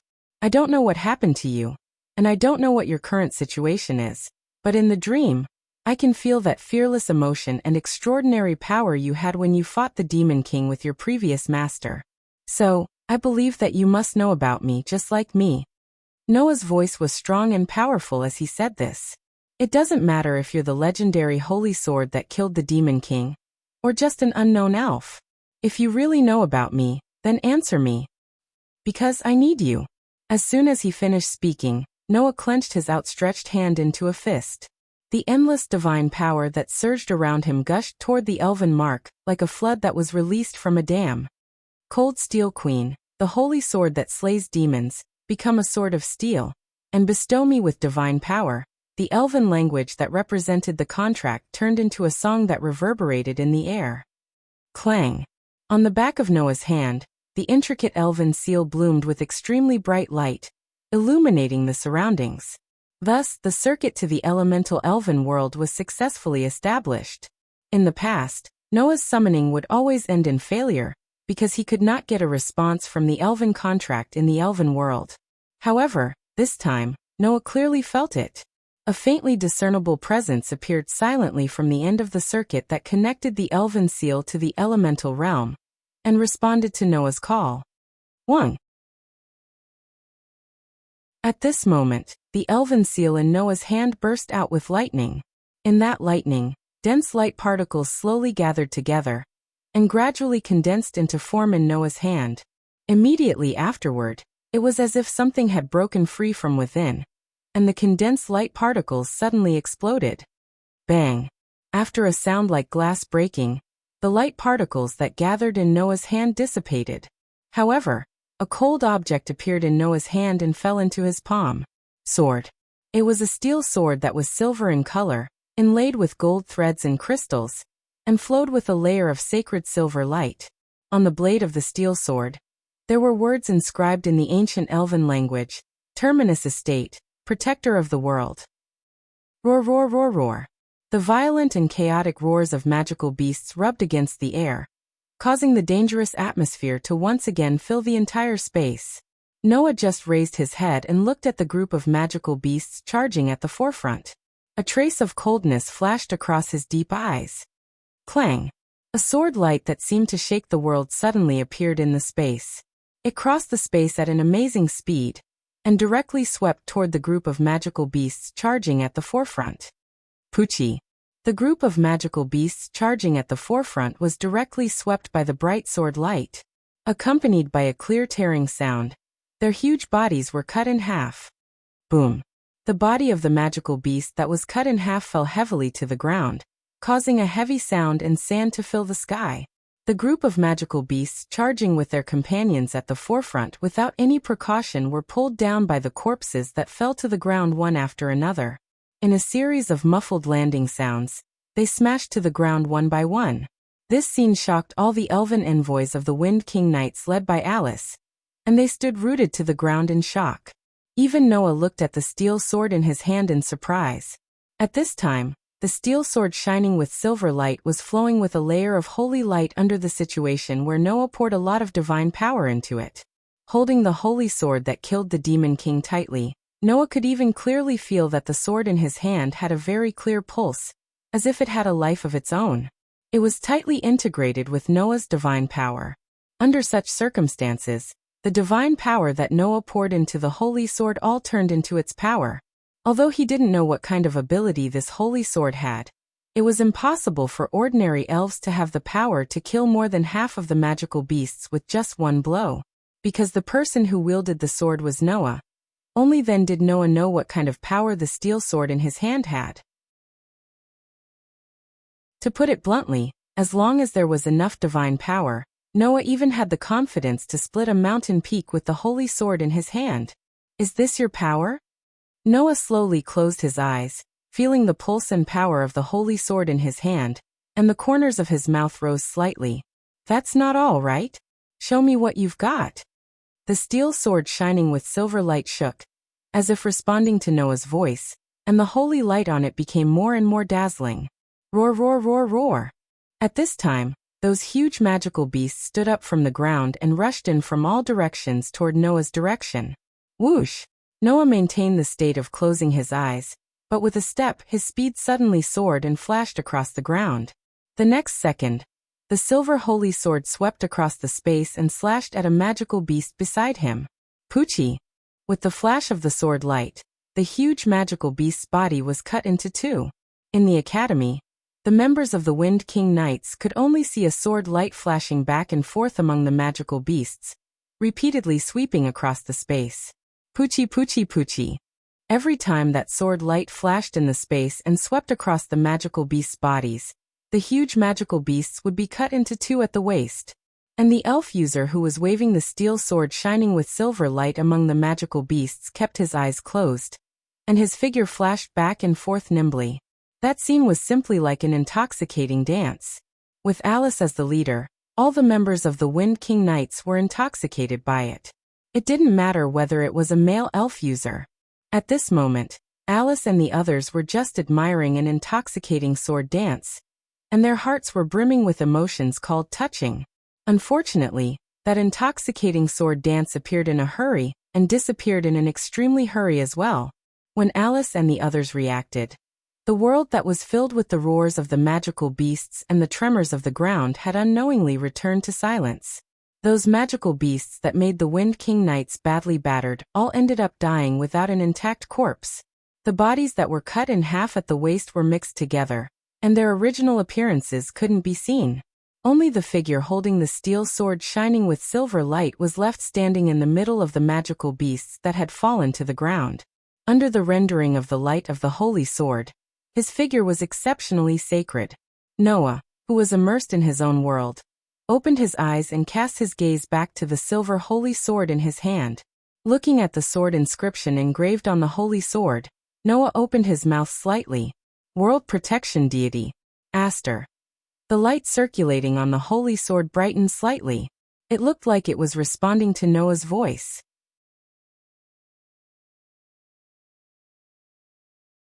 Chapter 961. Alicia Elven Academy. In the dean's office, Gray and Vath were listening to Noah's report on the magical beast horde attacking the academy gate. Gray and Vath didn't think that Noah could repel the magical beast horde by himself. As mentioned before, if there were any elven users who could repel 20 to 30 magical beasts by themselves, it would only be the top elven users like the 12 Knights. Gray and Vath were not only the leader of the 12 Knights, but they were also known as the strongest elven user in the continent. To Gray and Vath, repelling a magical beast horde of that level wasn't a problem, let alone Noah, who was stronger than Gray and Vath. What Gray and Vath really cared about was Noah's progress as an elven user. Therefore, when she heard that Noah had summoned a contracted elf and turned it into the most suitable elven device for himself, the strongest elven user in the continent with the title of Twilight, which showed a satisfied expression. Apart from that, she also sighed. You can turn a contracted elf into the most suitable elven device for yourself after summoning it for the first time? Gray and Vath looked at Noah and said with a faint smile, "Sure enough, your improvement is the fastest when you're in battle mode." Hearing that, Noah curled his lips, but he also understood why Gray and Vath sighed like that. Although elven users could communicate with elves and exchange contracts to obtain the elves' power, it wasn't something that could be obtained effortlessly after contracting. Even after contracting elves, they still needed to study hard, practice to obtain power. For example, elven magic. As long as an elven user contracted an elf, they could use magic of the same attribute as the contracted elf. But being able to use and using were two completely different things. Only after going through rigorous elven magic training could an elven user use elven magic. The power that could be obtained after forming a contract with an elf was the same. Summoning elves required practice. Using elves required practice. Using elves' power required practice. In order to transform the elves into the most suitable elven magic device, one needed to cultivate as well. Let's just say that it happened in Alicia Elven Academy.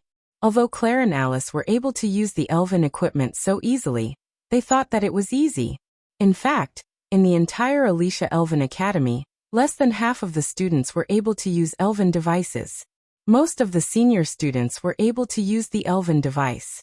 However, in the lower grades, apart from Claire, Linley, and Alice, who were exceptionally talented in using elves and had contracts with high elves, less than 30% of the students in the lower grades had truly mastered the elven devices.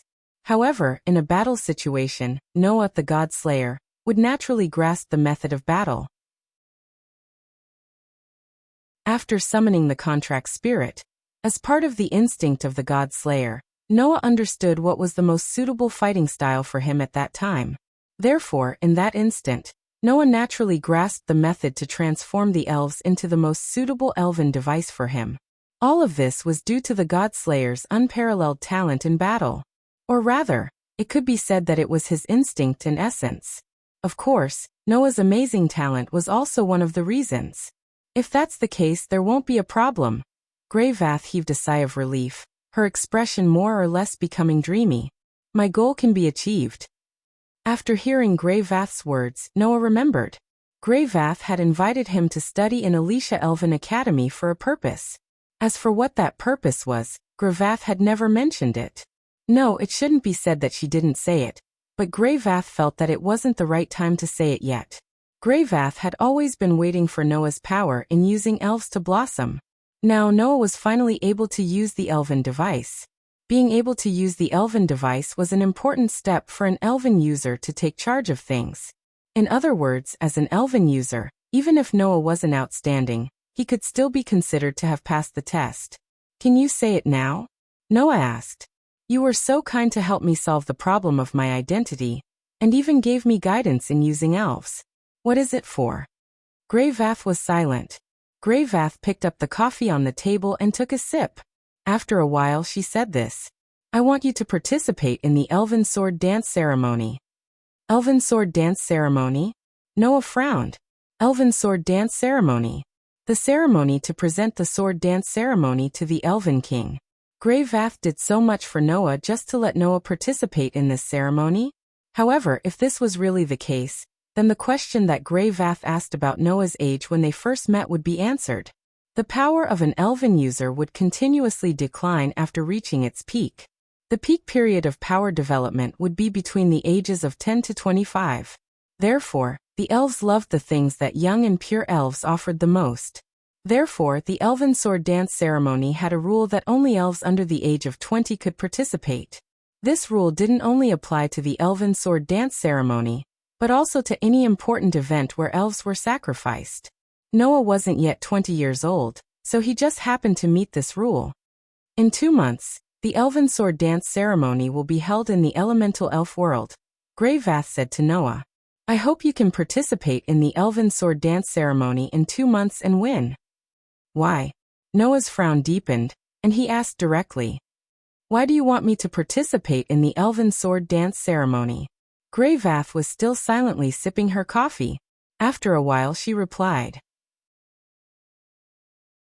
Not only can the winner of the Elven Sword Dance Ceremony fulfill a wish, but the country of the winner will also be protected by the Elven King, leading to the prosperity of the country. I hope you can represent the Ordesia Empire to participate in the Elven Sword Dance Ceremony. Isn't this reason enough? Noah didn't answer.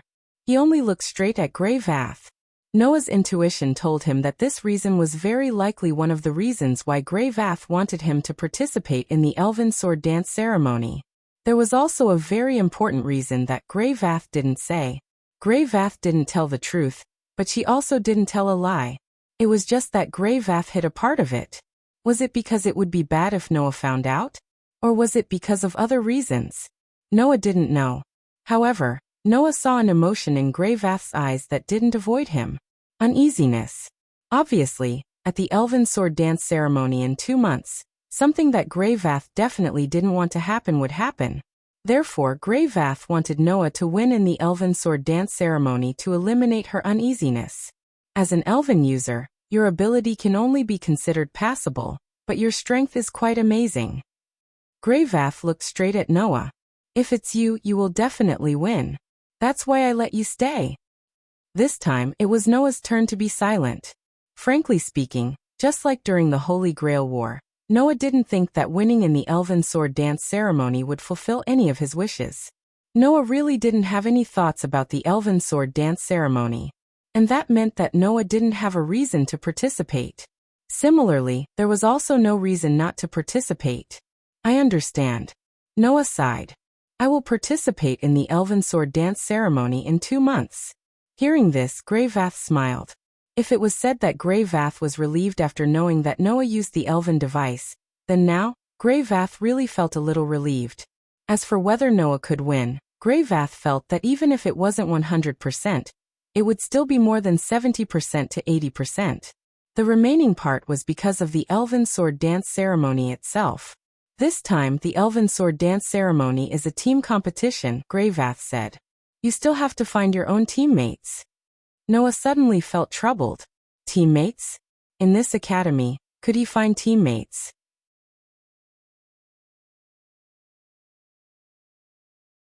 Chapter 962. After walking out of the dean's office, Noah was deeply troubled as he walked outside. As the largest sacrificial ceremony to the 5 elven kings, the rules and methods of the Elven Sword Dance Festival depended on the mood of the elven kings. It was different every time. For example, the Elven Sword Dance Festival 15 years ago was an unrestricted battle, where many people fought at the same time. The Elven Sword Dance Festival 3 years ago was an individual battle. It was a one-on-one elimination match. As long as one defeated the opponent in front of them, they would be able to win until the end. This time, the Elven Sword Dance Festival would be held as a team competition. Every team had to gather 5 elven users to participate in the competition. Of course, it wasn't just gathering 5 elven users to participate in the Elven Sword Dance Festival. At the very least, the elven users who represented the various kingdoms on this continent had to go through a special selection process.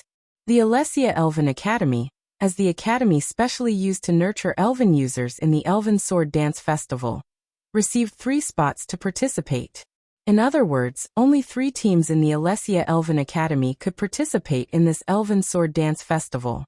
For this reason, the Alessia Elven Academy would rank the students in the academy. In the period before the Elven Sword Dance Festival, the students were allowed to form their own teams and compete for ranking points using various methods decided by the academy. For example, if the students could win the team battle arranged by the academy, they would be able to obtain the corresponding ranking points. Another example was that the students could complete various missions that only elven users could complete. According to the level of the mission, they would also be able to obtain the corresponding ranking points. Finally, the top 3 teams on the ranking would obtain the right to represent the Alessia Elven Academy and the Alessia Elven Academy to participate in the Elven Sword Dance Festival. They would then head to the Elemental Elf realm and compete with the best elven users from all over the world. The problem was with the teams. Let's not talk about the fact that I've only been in this academy for less than half a month. Just look at those pure witches here. Who would want to team up with me? Noah sighed loudly. Gravaz, that witch really gave me a huge problem. Fortunately, Noah wasn't asked to form a team right away. Due to time, tacit understanding, compatibility, and other issues, the academy didn't have any special requirements. Only teams that had gathered 5 elven users could participate in the ranking. Even though he was alone, Noah was still able to participate in the group matches arranged by the academy and receive various missions from the academy. As long as he won the team competition and completed the mission of the corresponding level, even if Noah was alone, he would still be able to obtain ranking points and rise to the top of the rankings. However, if they didn't manage to gather enough members before the start of the Elven Sword Dance Festival, they would be disqualified even if they were in the top 3. It's useless to worry about this problem now. Noah patted his cheeks. We can only let nature take its course. With this thought in mind, Noah walked towards the dormitory of the mole class where he currently lived. At this moment, Noah's footsteps suddenly stopped, and his eyes slowly narrowed. Retracting his foot, Noah slowly turned around and looked behind him. Hee. Almost at the same time that Noah turned around, an extremely pleasant laughter resounded in the air. Your senses are indeed very sharp. Just a glance at you would attract your attention. Appearing in front of you like this, it seems that it's impossible not to be noticed. The one who said this sentence with an extremely pleasant voice was a young girl. A young girl who sat on a tree branch at the side, looking down at Noah condescendingly. Noah raised his head and met the other's gaze, looking at the tree. She was wearing a dull, dark-colored gown. Beautiful black hair that reached her waist hung down behind her back. There was a bow on one side of her hair. Her skin was the kind that was the fairest, as smooth as a pearl. As for her appearance, it was as if she had walked out of a painting, perfect to the point of being impeccable. Such a young girl was sitting on a tree nearby, constantly sizing up Noah with an undisguised gaze, and making a melodious voice that sounded like the tinkling of a bell. You are more capable than I thought. I spent an entire night searching for a group of magical beasts, but you actually easily dealt with them. Noah slightly narrowed his eyes. As expected, the group of magical beasts attacking Alicia Elven Academy was controlled by someone behind the scenes. And that person, at this very moment, appeared in front of Noah, without the slightest intention of hiding. Noah wasn't interested in the young girl's motive for doing this. Thus, Noah asked the question that he was most concerned about. Who are you? Noah directly looked at the young girl who was as dark as the moonlight, his eyes fluctuating with some waves of surprise. You're not human? When this sentence came out, even the young girl was stunned for a moment, but then she smiled even more happily and said with a smile, That's right, I'm not human. I'm an elf, the highest dark elf. Elf. Noah couldn't help but take another look at the young girl. The highest elf. existing in the form of a human, possessing powerful strength that even high elves couldn't reach. In the world of elemental elves, in terms of rank, other than the 5 elven kings, they were the highest elves. Noah had indeed read about this in a book. However, Noah really didn't expect that he would actually meet a humanoid elf of the highest rank. To elven users, elves weren't just companions who exchanged contracts, they were also a guarantee of strength. Without a contract, elven users wouldn't be so powerful that ordinary humans couldn't reach them. If others were to know that there was an elf of the highest rank here, it would definitely cause a huge commotion, right? And if this dark elf who appeared in the form of a human didn't have a master, then it wouldn't be as simple as causing a commotion. It would definitely cause the envy of all elven users. Under such circumstances, the young girl who called herself the highest dark elf suddenly jumped down from the tree.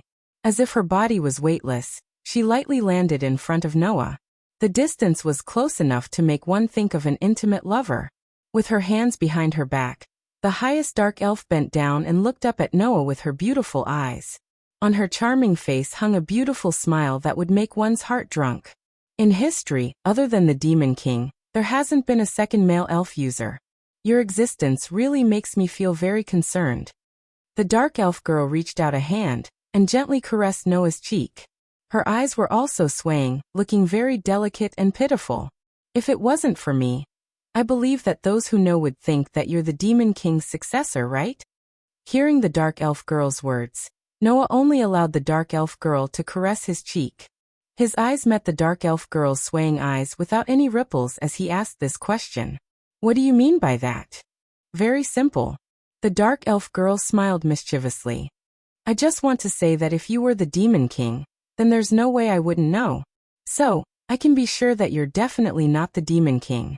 As she said this, the smile on the dark elf girl's face grew wider and wider. She even looked at Noah with eyes full of curiosity, as if she wanted to strip him naked and study him thoroughly. But why would you be the elf user if you're not the Demon King's successor? And why would the fate of the person who was supposed to be the Demon King be changed because of you? How can I not be curious? Each sentence that made Noah feel inconceivable made Noah a little unhappy. What are you talking about? The dark elf girl didn't say anything.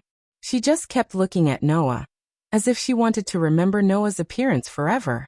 Also, as if she was deliberately teasing Noah, she moved away from Noah and turned in a circle in front of Noah. That scene was beautiful to the extreme. You'll find out sooner or later. A pair of pitch-black wings suddenly spread out from the dark elf girl's back. She flew into the air and smiled sweetly. My name is Lastia, don't forget. After saying this, the girl turned into a pitch-black feather and disappeared in mid-air. Noah quietly looked in the direction the girl disappeared. Lastia.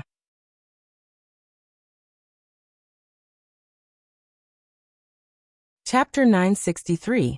In the dormitory of the mole class, in a room with a pink atmosphere, Alice was taking off the equipment and swords of the Wind King Knights. After casually placing them on the table, she sat on the sofa and hugged a cute doll, resting her head on it. In the past, after finishing the work of the Wind King Knights and returning to her dormitory, Alice would usually start training in culinary skills. This was because Alice was a very serious person. Although there were some old-fashioned parts due to being too serious, it was also because of this that Alice would honestly accept her immaturity. It could be said that her heart was very upright.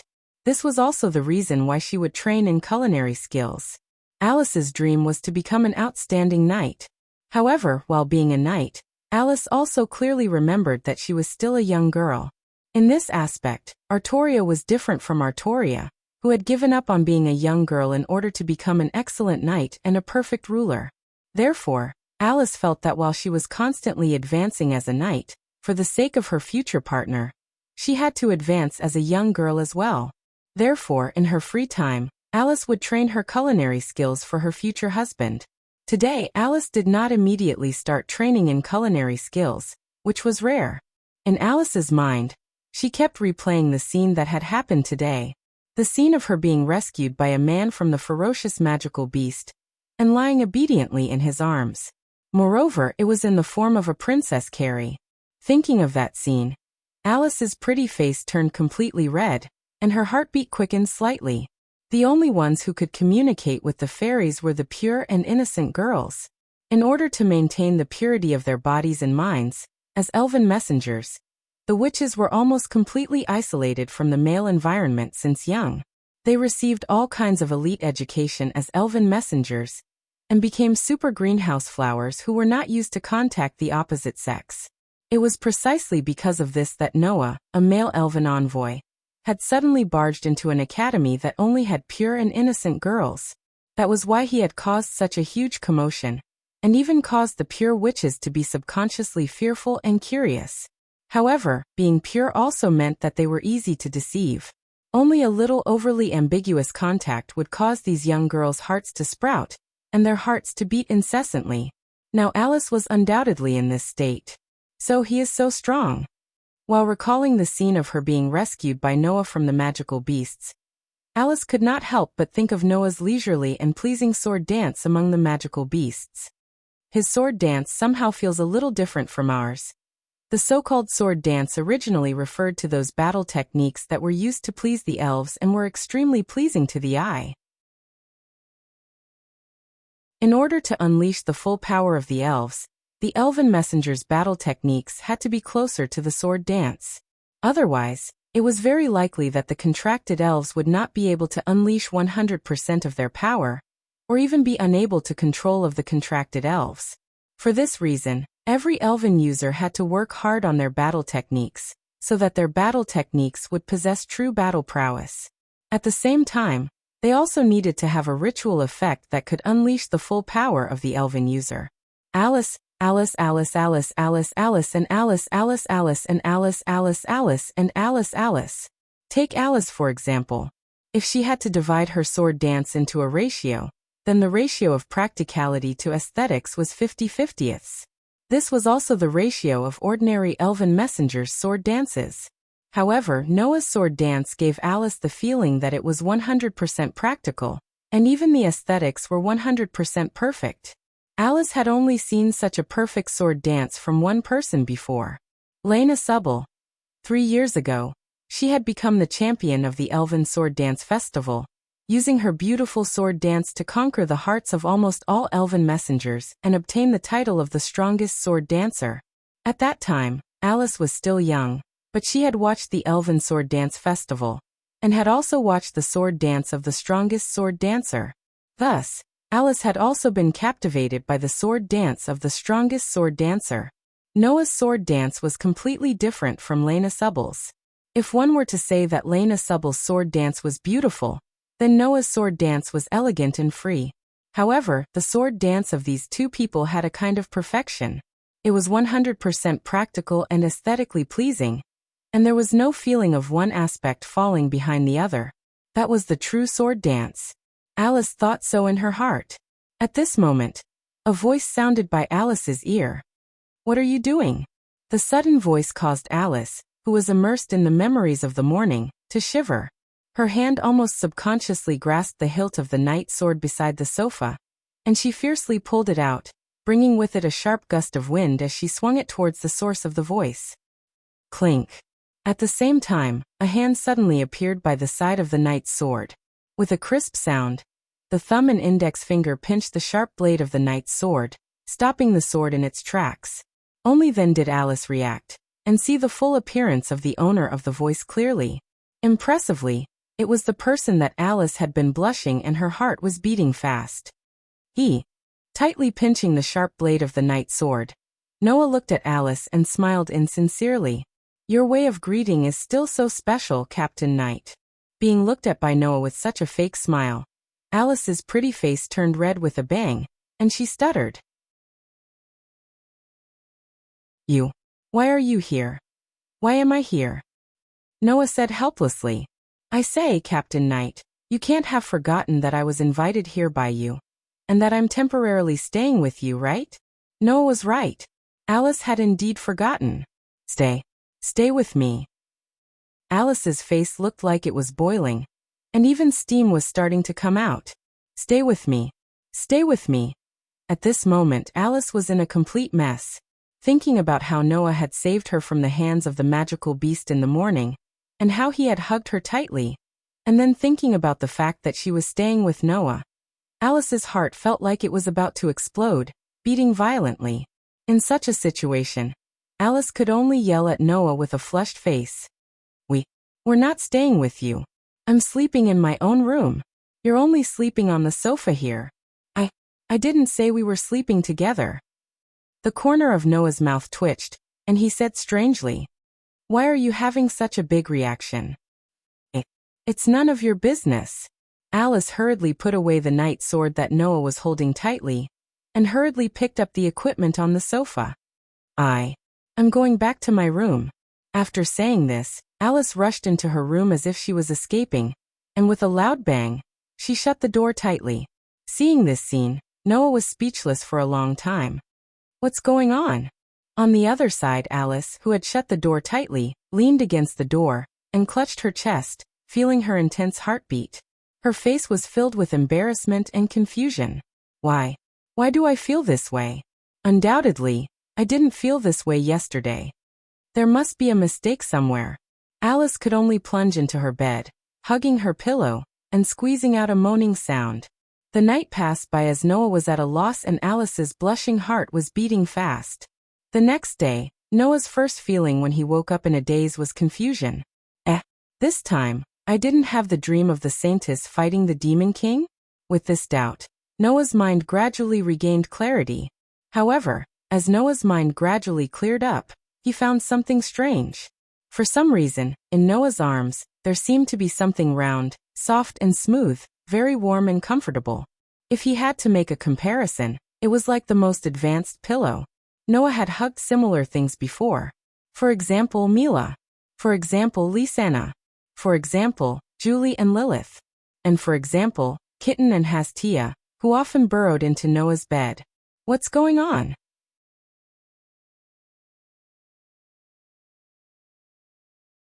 Chapter 964.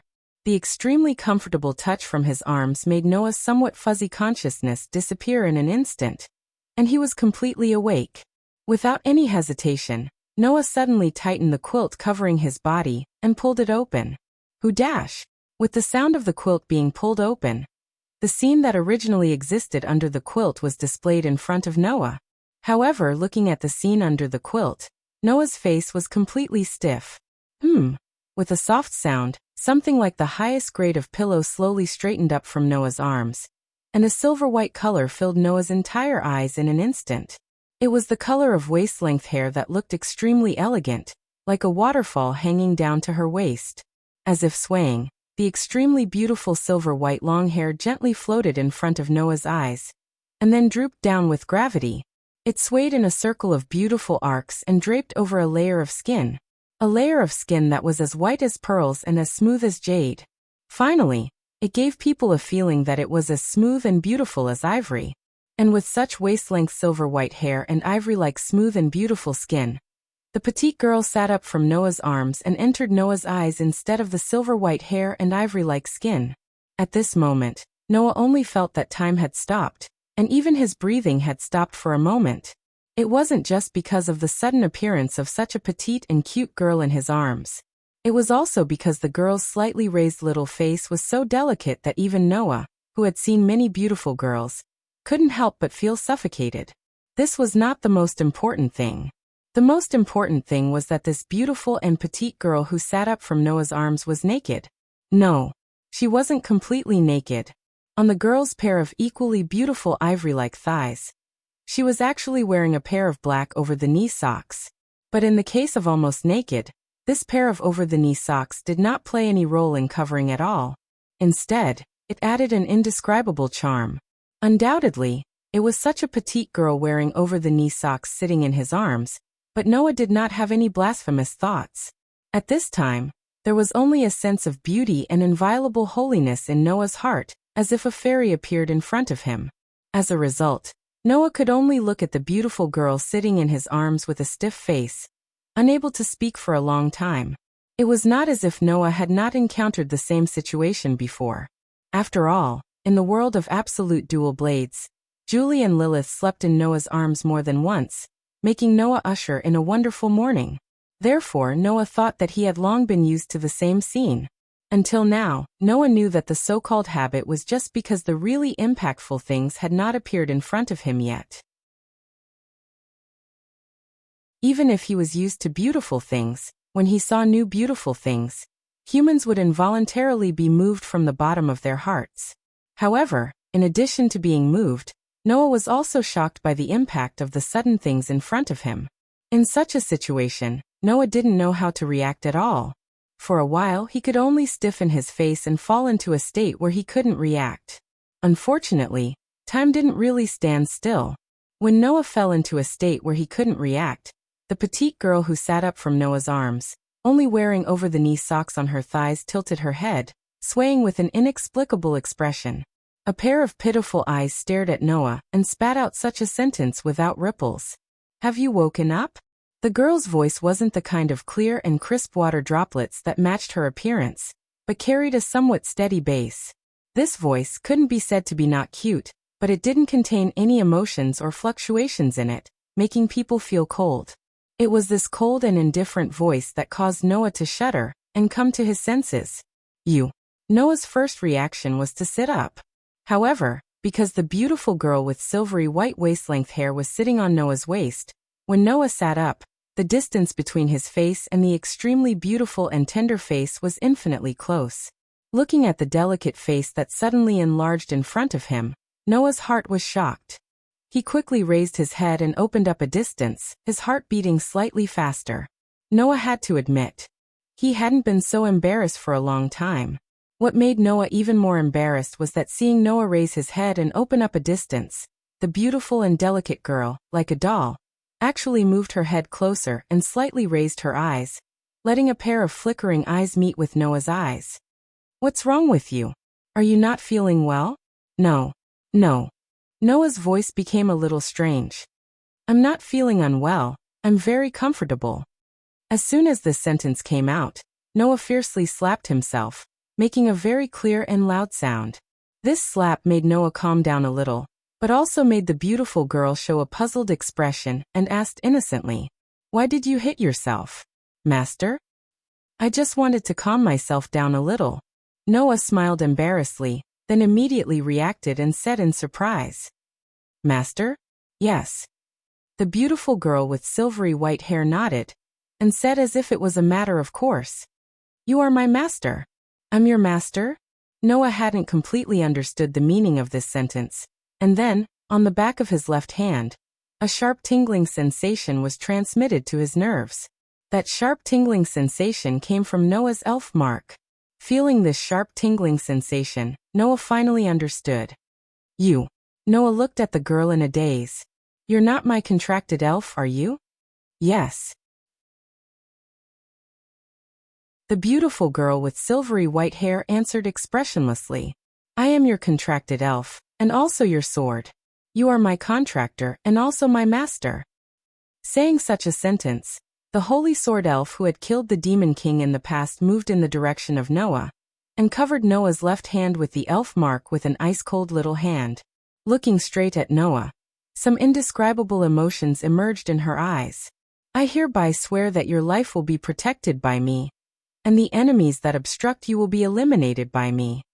The holy sword elf who had been sealed for hundreds of years tightly held Noah's hand and said softly, "So please don't die before me." From this sentence, Noah actually heard a kind of pleading, and from the pitiful eyes of this elf in front of him, Noah also saw a kind of pleading emotion. Noah didn't know why he had such emotions, but for some reason in Noah's heart, there was also a kind of sadness that emerged. At this moment, the figure of a girl appeared in Noah's mind.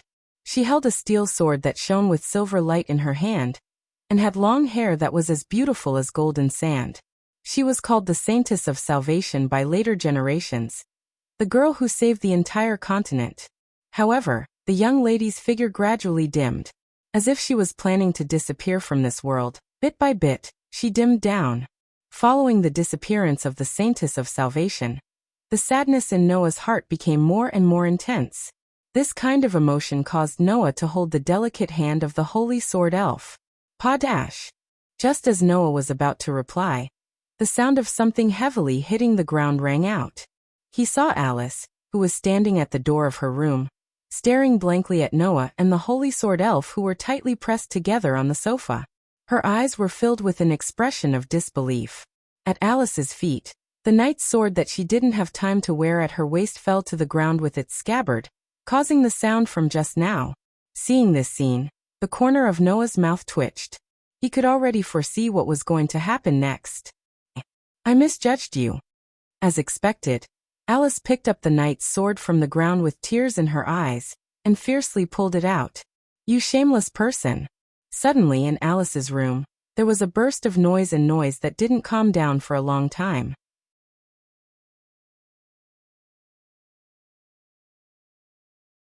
Chapter 965. Sigh.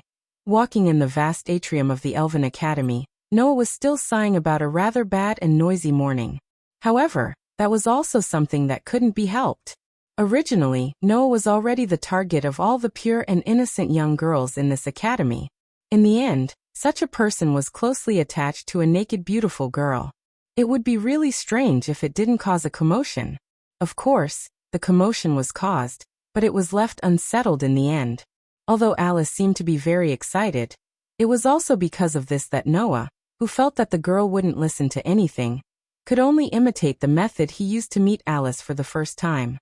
He tied Alice up and threw her in the dormitory before coming out of the dormitory. Probably now, the knights in the Wind King Knights should have gone to the Mole class dormitory to find Alice and liberate her because the leader had not arrived for a long time. However, Noah still remembered the expression on Alice's face when he had tied her up and thrown her into the dormitory. When he had walked out of the dormitory, Alice had looked at him in the last moment. That expression was simply like looking at her husband who had cheated on her. It was full of resentment. Sigh. Thinking of this, Noah couldn't help but sigh. Looking at Noah like this, the elven girl who had been following Noah obediently like a small animal spoke. Master, did I make you angry? In broad daylight, this elven girl who suddenly appeared naturally couldn't appear naked like in the dormitory. Although there was no other man in Alicia Elven Academy other than Noah, it still took a lot of courage to run naked under the sun under the eyes of others. The elven girl didn't feel ashamed in this regard. But Noah didn't dare to imagine what kind of eyes others would look at him with when they saw a naked, beautiful, and delicate girl following beside him. Therefore, when Noah wanted to take out a set of clothes from his treasury for the elven girl to use, the elven girl transformed her own clothes. It was the same uniform as the students in the Elven Academy. The pure white uniform matched the elven girl's originally fair skin and silver-white waist-length hair. For some reason, it had a particularly perfect feeling. As a result, many students in the surroundings frequently looked over here, pointed at the elven girl, and screamed uncontrollably. That appearance was as if they had seen an extremely cute doll, and only two hearts jumped out of their eyes. Unfortunately, with such a cute and beautiful girl by his side, it also made the surrounding students look at Noah with a hint of fear in their eyes. Come to think of it, these students must have thought that the elven girl was the prey that Noah had abducted, right? Noah could only suppress the sigh that surged in his throat for the third time. He shook his head, dispelled other thoughts, and looked at the elven girl. Don't worry, I'm not you. But how should I call you? Asked her. The elven girl answered without hesitation. You can call me that in human language, but my full name can't be said in human language. If you say it in elven language, it will be World Protector Terminus Estate. The elven girl, Aster's words made Noah recall the inscription on the holy sword in the hands of the Saintess of Salvation he saw in his dream. The sword inscription on the holy sword was engraved with the words, Terminus Estate, World Protector, in the elven language. In other words, Noah said with some uncertainty, are you really the legendary demon slayer that killed the Demon King? Yes. Aster's voice became slightly heavy. Master, you know about me too? I should say, on this continent, there shouldn't be anyone who doesn't know about you, right? Noah scratched his cheek. But because I couldn't summon you, I shared the dream of you and the Saintess of Salvation fighting the Demon King together. So, I should know more about you than those who only know about you in legends, right? But Noah didn't expect that the elven contract that shared the dream with him was actually the highest elven form in human form. One had to know that the highest level elves in human form were extremely rare even in the world of elemental elves, let alone in this world. To put it bluntly, it would be hard for others to see such a highest elven form in their lifetime. And Noah, not only did he see one yesterday, but his own contract elven form was also the highest elven form. This was really unexpected. But this also explained why Noah's strength increased so much when he used Aster's elven device. Aster's strength was indeed very strong. From Noah's point of view, Aster's strength, if calculated by the grade of a relic, was at least the highest grade of grade A relic. It was no wonder that the Saintess of Salvation could defeat the Demon King, who controlled the 72 pillar elves with such a holy sword. It was not without reason. But why couldn't I summon you before? Noah was puzzled. Could it be that there was a problem on your side? As soon as he said this, Aster stopped in his tracks. Noah immediately stopped and looked at Aster. Aster also looked at him. Then Aster looked straight at Noah and said, "There was a problem. I did encounter some problems, and it was all because of Master." "Because of me?" Noah was stunned. "Although I don't know why, I am sure." Aster slowly extended his hand and placed it on Noah's chest. His gaze was fixated on Noah's body. His eyes flickered with an expression that made one's heart flutter like water. "Master, you have the same strength as me." "Same strength?" Noah was even more puzzled. "What do you mean? Didn't you say that when you contracted with me?" The light in Aster's eyes became more and more intense. There was even a trace of hope in his eyes. "You said that not only can your body reflect all magic, but you are also immune to all kinds of negative energy, including tempering, petrification, weakness, poison, and even curses. They are all useless against you. Could it be that it's not true?" At this moment, Noah could clearly feel it. In Aster's eyes, there was a strong sense of uneasiness. That sense of uneasiness was as if he was worried that Noah was lying to him. Of course, Noah was not lying to Aster. "I do have a body that is different from ordinary people." Noah smiled. "No matter if it is magic or other negative energy, it is useless against me." "Is that so?" The uneasiness in Aster's eyes gradually disappeared and turned into relief. "That's good. What's wrong?" Noah asked curiously. "Is there a problem with my body?" "No, there is no problem. Rather, I am very happy that you have such a body." Aster shook his head and looked at Noah again.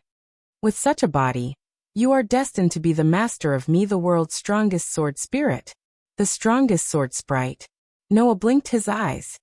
"In other words, you are the strongest among the steel attribute sword spirits, right?" "Yes, master," Aster said softly. "I am the strongest sword spirit. Just like you, I have the highest level of curse resistance that can nullify all magic and negative energy. As long as you are willing, I can even break the contract between other elves, cut apart any elven magic, and remove any curse. This is my ability." "You have such an ability." Noah was stunned at first, then laughed bitterly. "Then we are indeed a good match. So you are destined to be my master." Aster clenched a small hand and placed it in front of him while looking at Noah. "Perhaps I am also destined to be your master." Noah was a little embarrassed by Aster's straightforward confession. At the same time, Noah's heart was filled with doubts.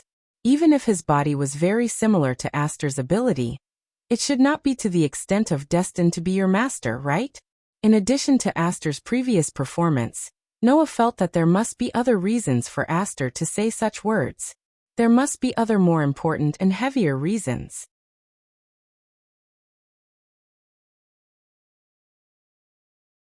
Chapter 966. Although he didn't know what Aster was hiding, Noah was certain that it wasn't something that could be casually mentioned. Thus, Noah didn't pursue the matter further. But Aster's ability made Noah even more certain that this girl who claimed to be the strongest sword spirit was the legendary demon slayer. Until now, there was still a legend on the continent that the Saintess of Salvation's holy sword pierced through the Demon King's heart, destroying the spirit mark on the Demon King's body, and releasing the 72 spirit pillars that the Demon King commanded. If Aster really had that level of resistance to curses, then it wouldn't be impossible for him to break other people's elven mark. And just like what Aster said, Noah also had the same level of curse resistance. The difference was that Aster's resistance to curses was more towards actively eliminating them rather than passively enduring them. And Noah's curse resistance could only be used on his own body, and couldn't be released on his own. For example, when others use spirit magic, unless it landed on Noah's body, it wouldn't be nullified. But Aster could actively eliminate the spirit magic of others, and even break the curse on others. She could destroy the spirit mark and release the contracted spirit of a spirit envoy. The difference between the two was that one was active while the other was passive. Of course, this was only Aster's ability. When Aster turned into a spirit device, that was when Noah could display his true strength as a spirit envoy. At this time, Noah suddenly realized something. Because Aster had the highest level of curse resistance, she could even eliminate the spirit mark of others. In that case, wouldn't Noah, who also possessed the highest level of resistance to curses, and could repel all spells cast on his body regardless of whether they were good or bad, also be unable to brand an elven mark and form a contract with the elves? It seems that Master has already thought of the reason why I can't respond to your summon. Aster seemed to have seen through Noah's thoughts and said so. Master's resistance to curses is different from mine. Not only can it not be used on its own accord, it can only be used as a part of its constitution. It can also repel any spell that is used on the body, whether it is beneficial or not, including the contract with the elves. Hearing this, Noah couldn't help but blame himself for forgetting this. But Noah couldn't be blamed. In the world of Type Moon, when Noah participated in the Holy Grail War, he successfully formed a contract with a servant, and became a master. But at that time, because of the power of the Holy Grail, Noah's body with curse resistance was able to be branded with a command curse and successfully formed a contract with Ryder. Without the power of the Holy Grail, a pure magic crystal like command curse wouldn't be branded on Noah's body, and let Noah successfully form a contract with a servant.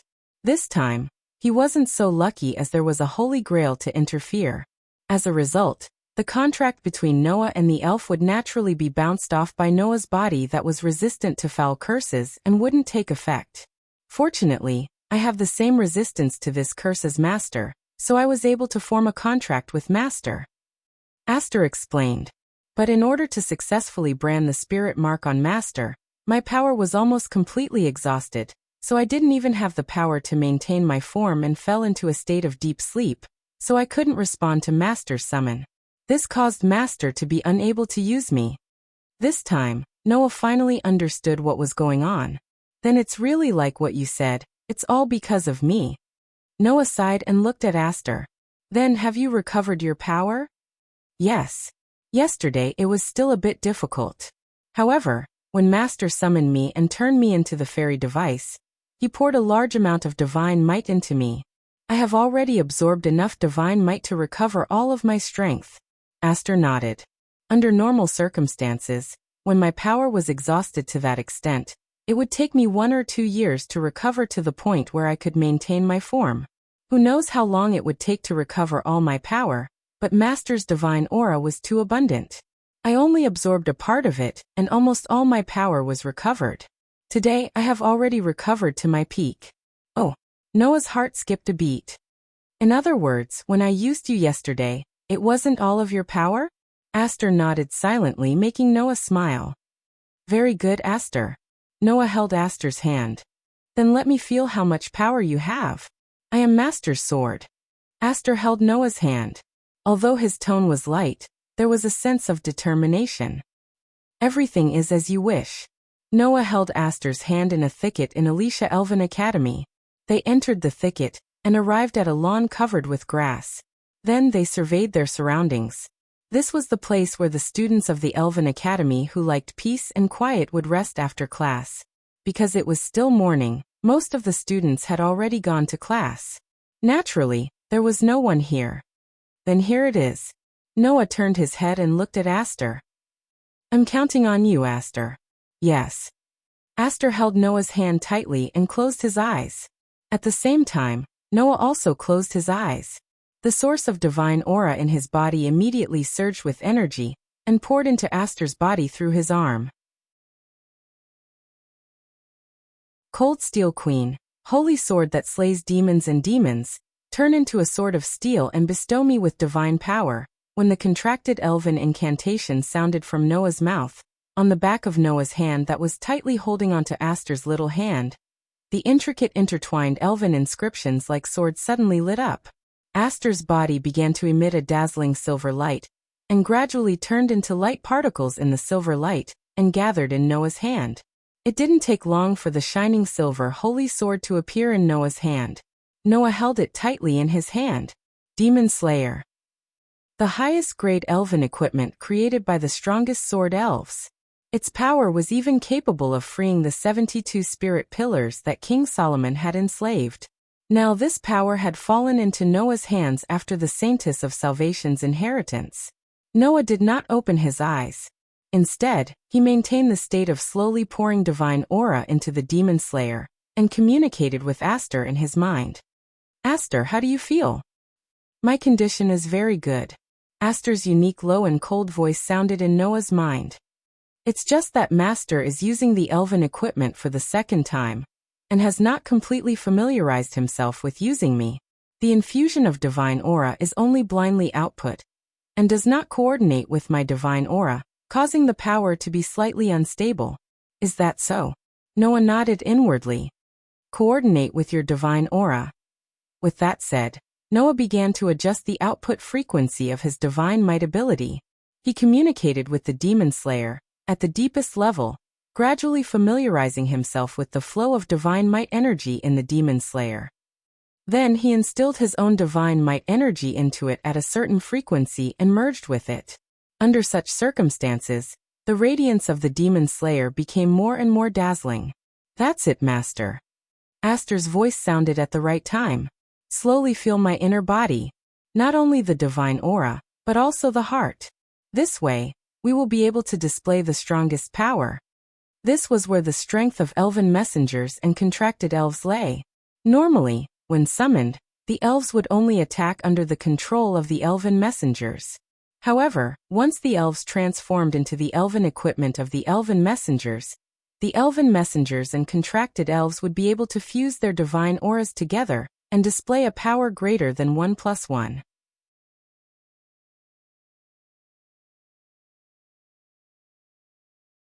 Chapter 967. With Aster's cooperation, he channeled his own holy aura into the demon slayer. Feeling the power of the demon slayer, Noah slowly understood the wonders of the elf device. Unlike normal weapons or even noble artifacts, the elf device was formed by the elf user's contracted elf. Not only did it have life, but it could also cooperate with the elf user. It could also combine the holy aura of both the elf user and the contracted elf to unleash a stronger power than either of them alone.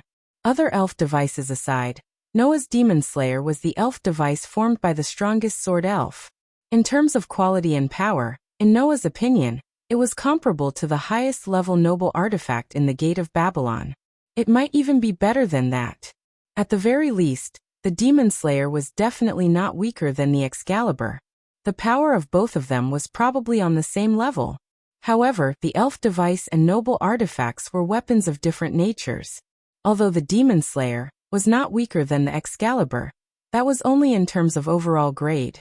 If the Excalibur released its true name and unleashed the true killing power of the City Slayer relic, its power would definitely be stronger than the Demon Slayer relic.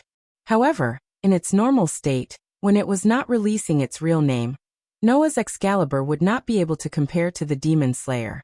For example, Gilgamesh's parting sword was known as one of the strongest noble artifacts, but that was only when it released its real name and unleashed the power that could cut the world apart. If it were to directly use the parting sword to slash someone, that strange noble artifact might not even be as good as an E-grade noble artifact. It was the same logic. Although Excalibur's attack could be said to be extremely destructive when Noah's true name was released, it was just an extremely sharp sword that could cut through iron as if it was mud when Noah's true name was not released. It would not increase Noah's strength at all. The Demon Slayer, on the other hand, was able to merge with Noah's mind. They were compatible with each other, combining the divine power of both the elf user and the contracted elf to unleash a powerful force.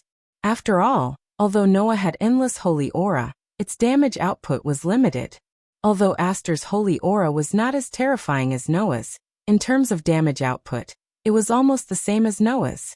This could be seen from the tug-of-war between Noah and Aster's holy aura when they first formed a contract.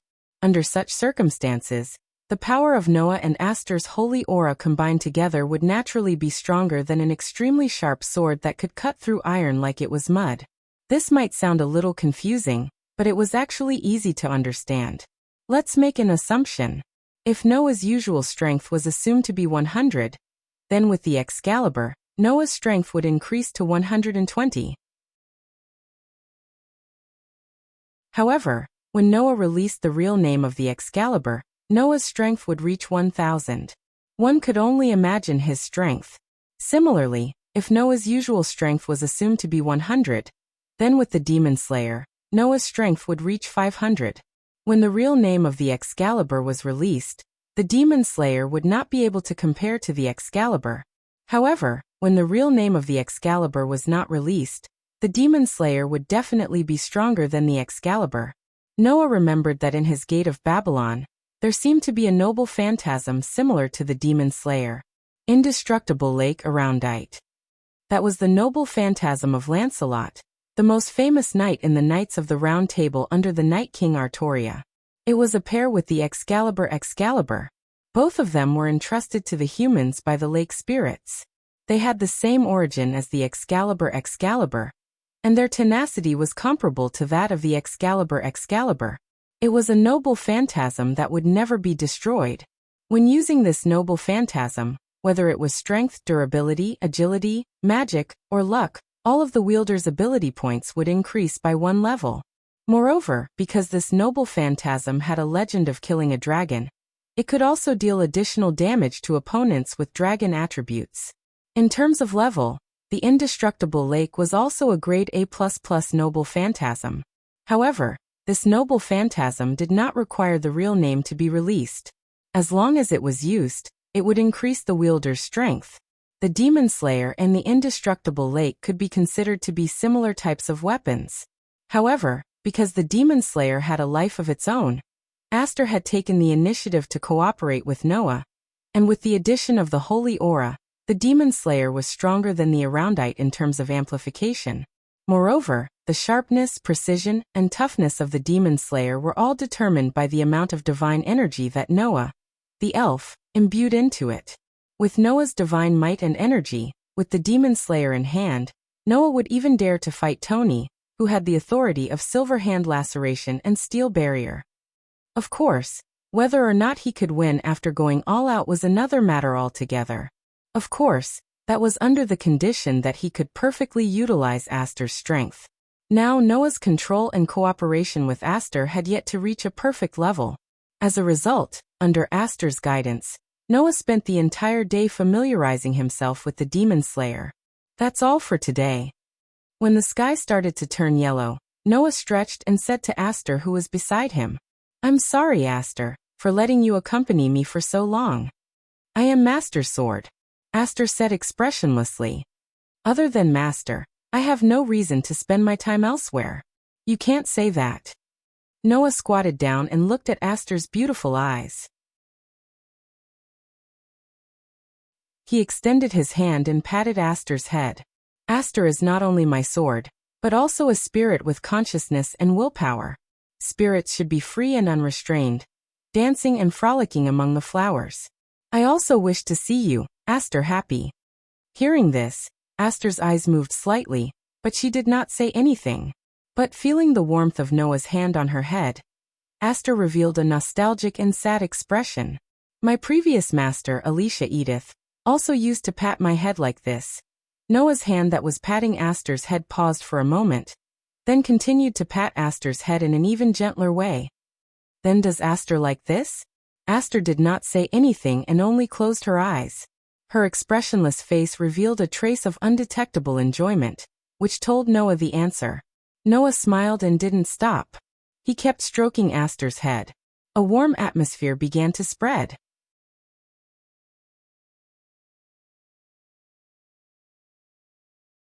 Chapter 968. Not only did the Elven Academy have an elven forest, but it also had an academy city. If the Elven Academy was a castle on a mountain, the Elven Forest was a forest that covered the entire mountain, and the Academy City was a town at the foot of the mountain. Perhaps it would be easier to understand. However, the distance between the Elven Academy and the Academy City wasn't very long. Therefore, usually as long as there was a holiday or free time, the students of the Elven Academy would come here for leisure and entertainment. Of course, the premise was that the young ladies of the Academy weren't afraid of men. Most of the students were extremely pure and didn't dare to come into contact with men. Unless it was a group activity, very few students of the Elven Academy would come to the Academy City alone to play. Fortunately, there was an Academy City here, so the young ladies of the Elven Academy wouldn't really have no chance to come into contact with men. Otherwise, those young ladies wouldn't just be pure and innocent. They might not dare to come into contact with unfamiliar men for the rest of their lives. At this moment, when the sky was starting to turn yellow, in a corner of the Academy City, on a high platform for tourists to enjoy the scenery of the Academy City, a young lady descended from the sky. Her alluring toes lightly touched the ground before her entire foot landed firmly. The young lady with a pair of pitch-black wings on her back raised her head, exposing her delicate face to the setting sun. If Noah was here, he would definitely recognize her. This young lady with a pair of pitch-black wings on her back was the highest-ranked dark elf called Lestia. Lestia put away the pitch-black wings on her back and opened her eyes that had been tightly shut. She cast her gaze to the front of the platform. There, a figure could be seen standing there. It was a figure who was about the same height as Lestia. She wore an exotic costume that resembled that of a witch. Her long black hair reached her waist, and as the wind blew, her long hair and long sleeves fluttered in the wind. Looking at this figure, Lestia smiled sweetly. "You're late, Lotus." The young lady called Lotus didn't turn around. She was still looking forward, but her tone was as calm as an ancient well. "It's not that I'm late, but you suddenly left my side and came here early." Hearing the words of the girl she called Lotus, Lestia smiled innocently. "I can't help it. I'm just too curious about that male elven envoy named Noah Dole." Apart from King Solomon, throughout the entire history of the continent, Noah was the only male who was able to communicate with elves and form a contract with them. Therefore, after Gray and Vath invited Noah, a male elven envoy, to study in Alicia Elven Academy, Noah's name was destined to spread throughout the continent. Everyone knew about him. Although it had only been half a month or so since Noah had come to this world, it was not enough for his name to be known by everyone. But at the very least, those who were well informed already knew of Noah's existence. Not to mention, Noah's name had already begun to spread throughout the cities of Alicia Empire. Lotus and Lestia happened to be in Alicia Empire. Of course, these two girls also knew of Noah's existence. As soon as you heard the name Noah Dole, you immediately suggested coming here, Losty said with a teasing look on her face. "From what I can remember, this is the first time you've been interested in a man, right? Aren't you the same?" Lotus replied without turning her head. "As for my idea of coming here, you agreed without hesitation. You even rushed here before me. Doesn't this prove that you're very interested in that man?" "That's true." Lestia's smile slowly faded as she spoke with a complicated expression. "After all, to you and I, a male elven envoy like Demon King Solomon cannot be ignored. You only care about why he's not a demon king, but can become an elven envoy as a male, right?"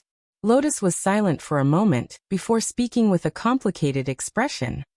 "And to me, from the moment I was born, my fate has already changed because of that man." As she said this, Lotus pressed a hand on her heart. She felt the throbbing that did not belong to her, and suddenly said this. "If your destiny is to guide a male elven envoy like Demon King Solomon, then wouldn't it be better to follow that man? And here I thought you were going to say something." Lestia was startled at first, but soon smiled and held Lotus' hand. "Listen carefully, Lotus. My destiny is not to guide a male elven envoy, but to guide the inheritor of the Demon King's power. And you are the Demon King." Lestia emphasized each word.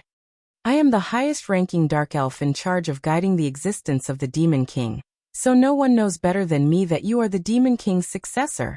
But I am only a person with the Demon King's power in my body. Lotus sighed. The Demon King should be a male elven envoy.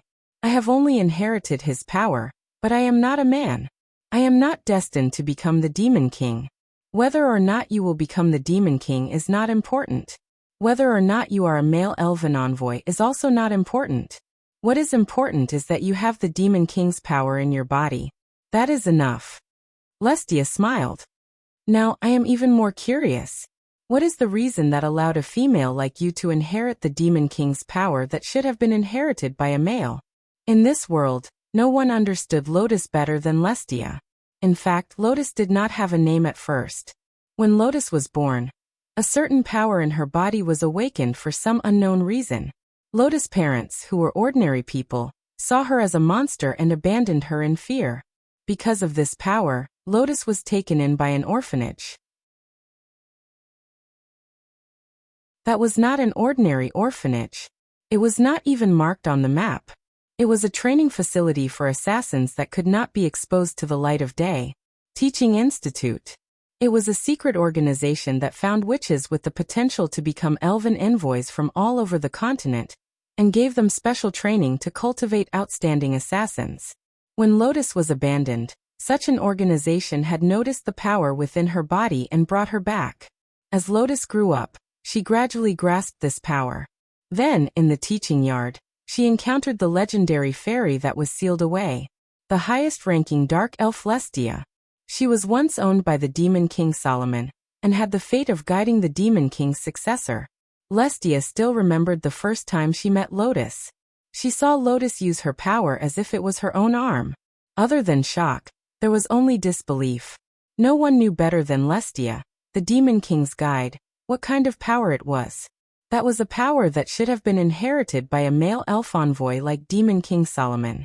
However, as a genuine young girl, Lotus somehow inherited this power for some unknown reason. More importantly, the power in Lotus' body should not have been awakened so easily. However, Lotus had naturally awakened this power the moment she was born. She did not even need Lestia's guidance to control this power. On the contrary, it was Lotus. This young girl seemed to be well aware of why she had such power, why she could naturally awaken this power, and why she could freely control it. She remained silent the entire time. Lestia, who was extremely curious about this, chose to stay by Lotus' side. Then, for years ago, a mysterious incident caused the Teaching Institute to be razed to the ground in a single night. At that time, the young girl took the opportunity to escape with Lestia. After a series of twists and turns, the young girl participated in the Elven Sword Dance Festival 3 years ago, and received a name that truly belonged to her. Do you want to see him? Lestia suddenly smiled. Lotus Asubble? The young girl, who was known as the strongest sword dancer, slowly nodded her head. A terrifying light flashed in her eyes. You're tuning in to the Li Mei Sword of Destiny YouTube channel. We're so grateful for your support, and don't forget to subscribe to join us on this incredible journey through captivating stories. Your generosity through donations truly makes a world of difference, as it's the primary source of revenue that allows me to expand and enhance this channel for you. Thank you from the bottom of my heart for being a part of this adventure.